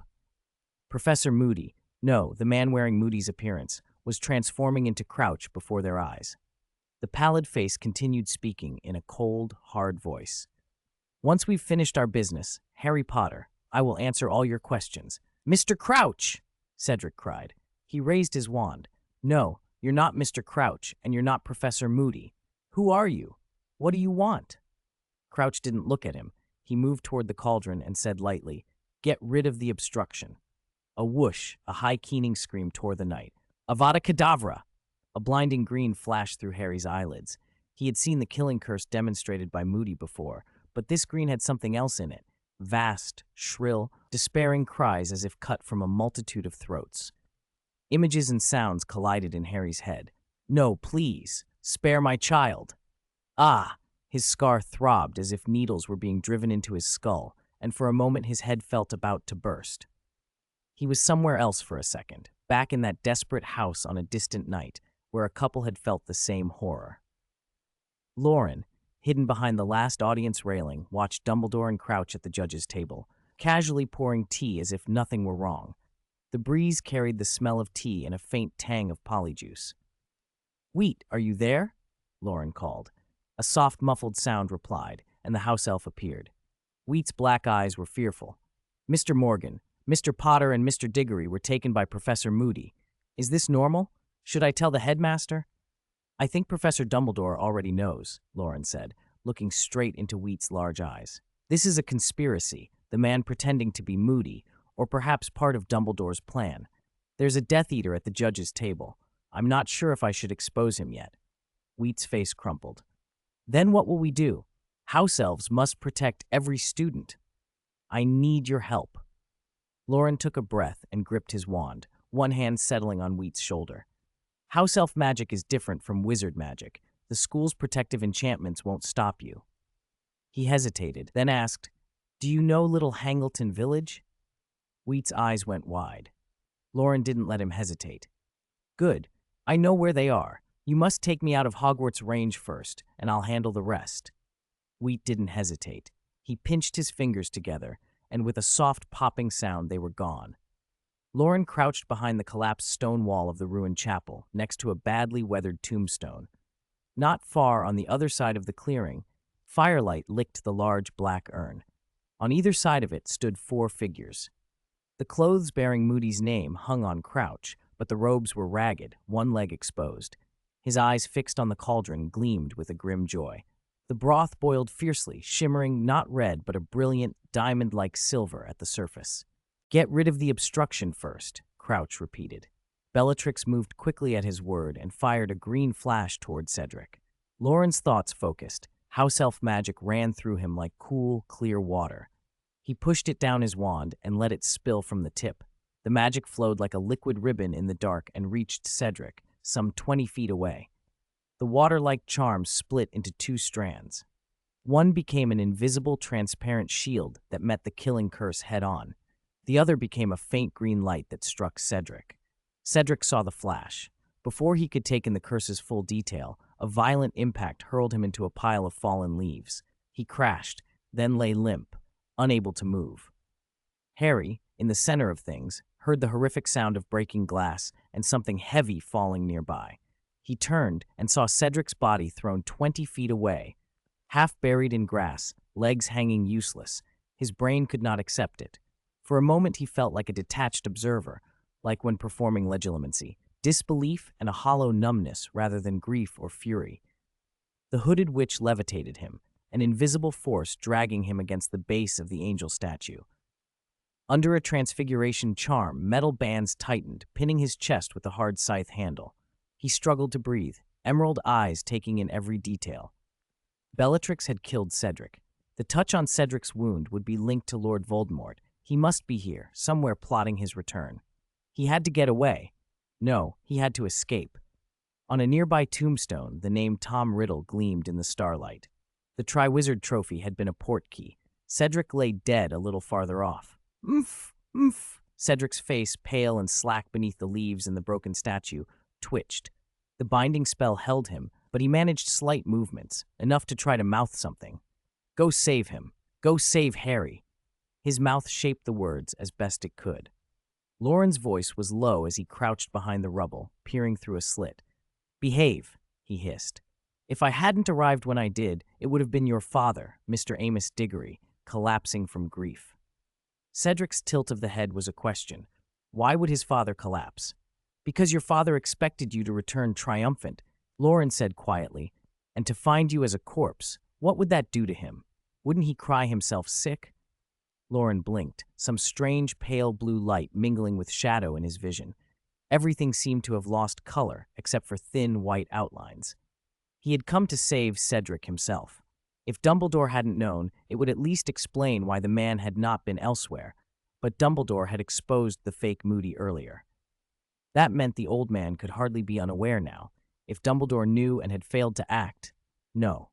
The only truth Loren could be sure of was that Dumbledore must be nearby somehow. He had to find him. The human-shaped form bound above the angel was Harry. His magic lay oddly still, flowing in a steady, slow rhythm. Bellatrix stood before him with her wand ready. Most striking of all was the figure by the cauldron, Crouch, or rather, the presence that had taken Crouch's shape, standing at the edge of a silver, hissing pot, eyes fixed on whatever dark ritual was being completed. In the colorless world around them, Crouch's body pulsed with a vast, black-gray magic. Sticky blood and slick muscle clung to his bones, mingled with the foul scent of rot. Under the firelight, his skin looked almost translucent. Loren watched as the power on him condensed toward his chest. Flesh and blood seemed to be drawn inward, his limbs withered and shrank, until emaciated skin hung over bones, more grotesque than a house elf. The skin of his face collapsed. Slack muscles could no longer hold his features. Lips, nose, and ears drooped, dangling from the skull. His chest, by contrast, swelled grotesquely. His heart thudded dully against his ribs. Bellatrix watched with rapturous admiration. A thin limb drew aside Crouch's torn clothing, revealing a thing forcing its way out of the ruined torso. At the same moment, a knife-sharp pain like an axe split across Harry's scar. Two cranes hooked into the welt and pulled in opposite directions, a pain that felt as if it might tear his skull open. The thing was a slimy, ugly mass of soft flesh. It had four strange, thin, curled limbs and the wrinkled, dark pink skin of something malformed. It was like a deformed infant and like a snake at once, its face flattened, its eyes slit and glowing scarlet. The dim moonlight took on an uncanny cast. Loren stared at the new body at Crouch's chest and thought of the wraith of Lord Voldemort he had once seen in the dormitory years before. A presence neither wholly physical nor wholly spiritual, weak in magic, able only to possess and pass through walls.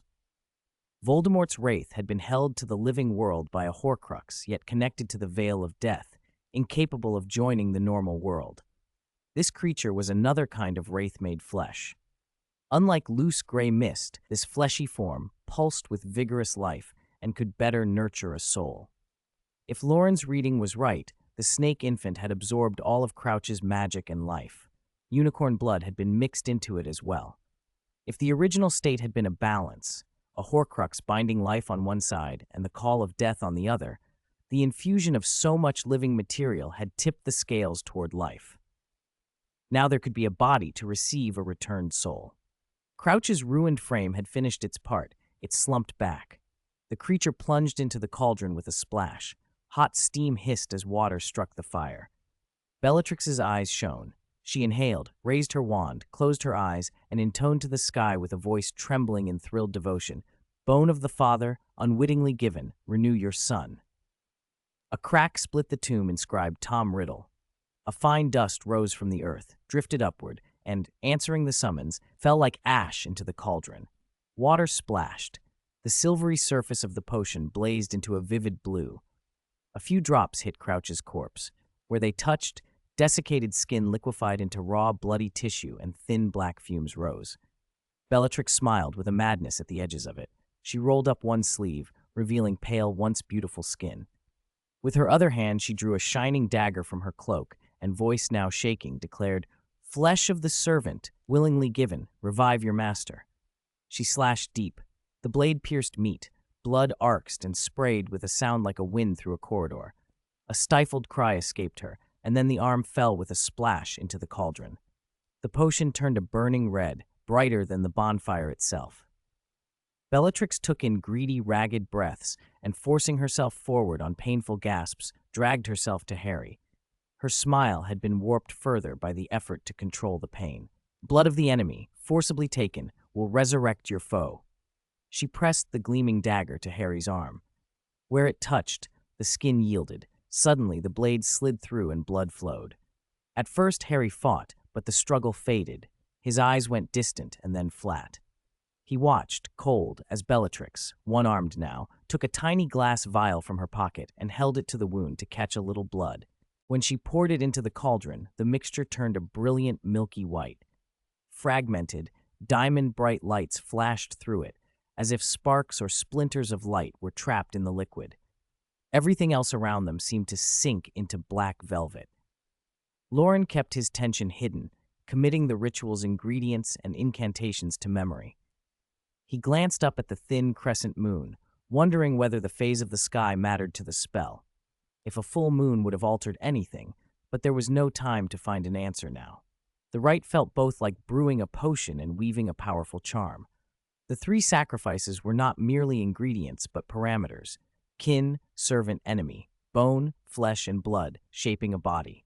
With the addition of the bound wraith, the resurrection was complete. The fire roared.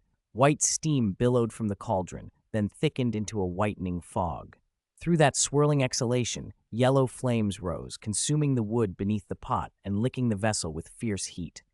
The mixture churned and boiled. Pale pink and fleshy shades swirled as if tendons and bone had been pulped into the brew and threads of vessel-like red condensed within it. After some time, the soup took on a vague human outline.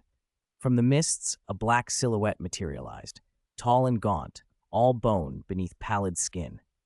The face remained snake-like, slitted pupils and empty sockets, nostrils reduced to 2 narrow slits. The pale flesh seemed to drink the cold light, and as the mists thickened, they turned coal-black and drifted over the figure's shoulders like a robe. Only one thought filled Harry's mind. Lord Voldemort had returned.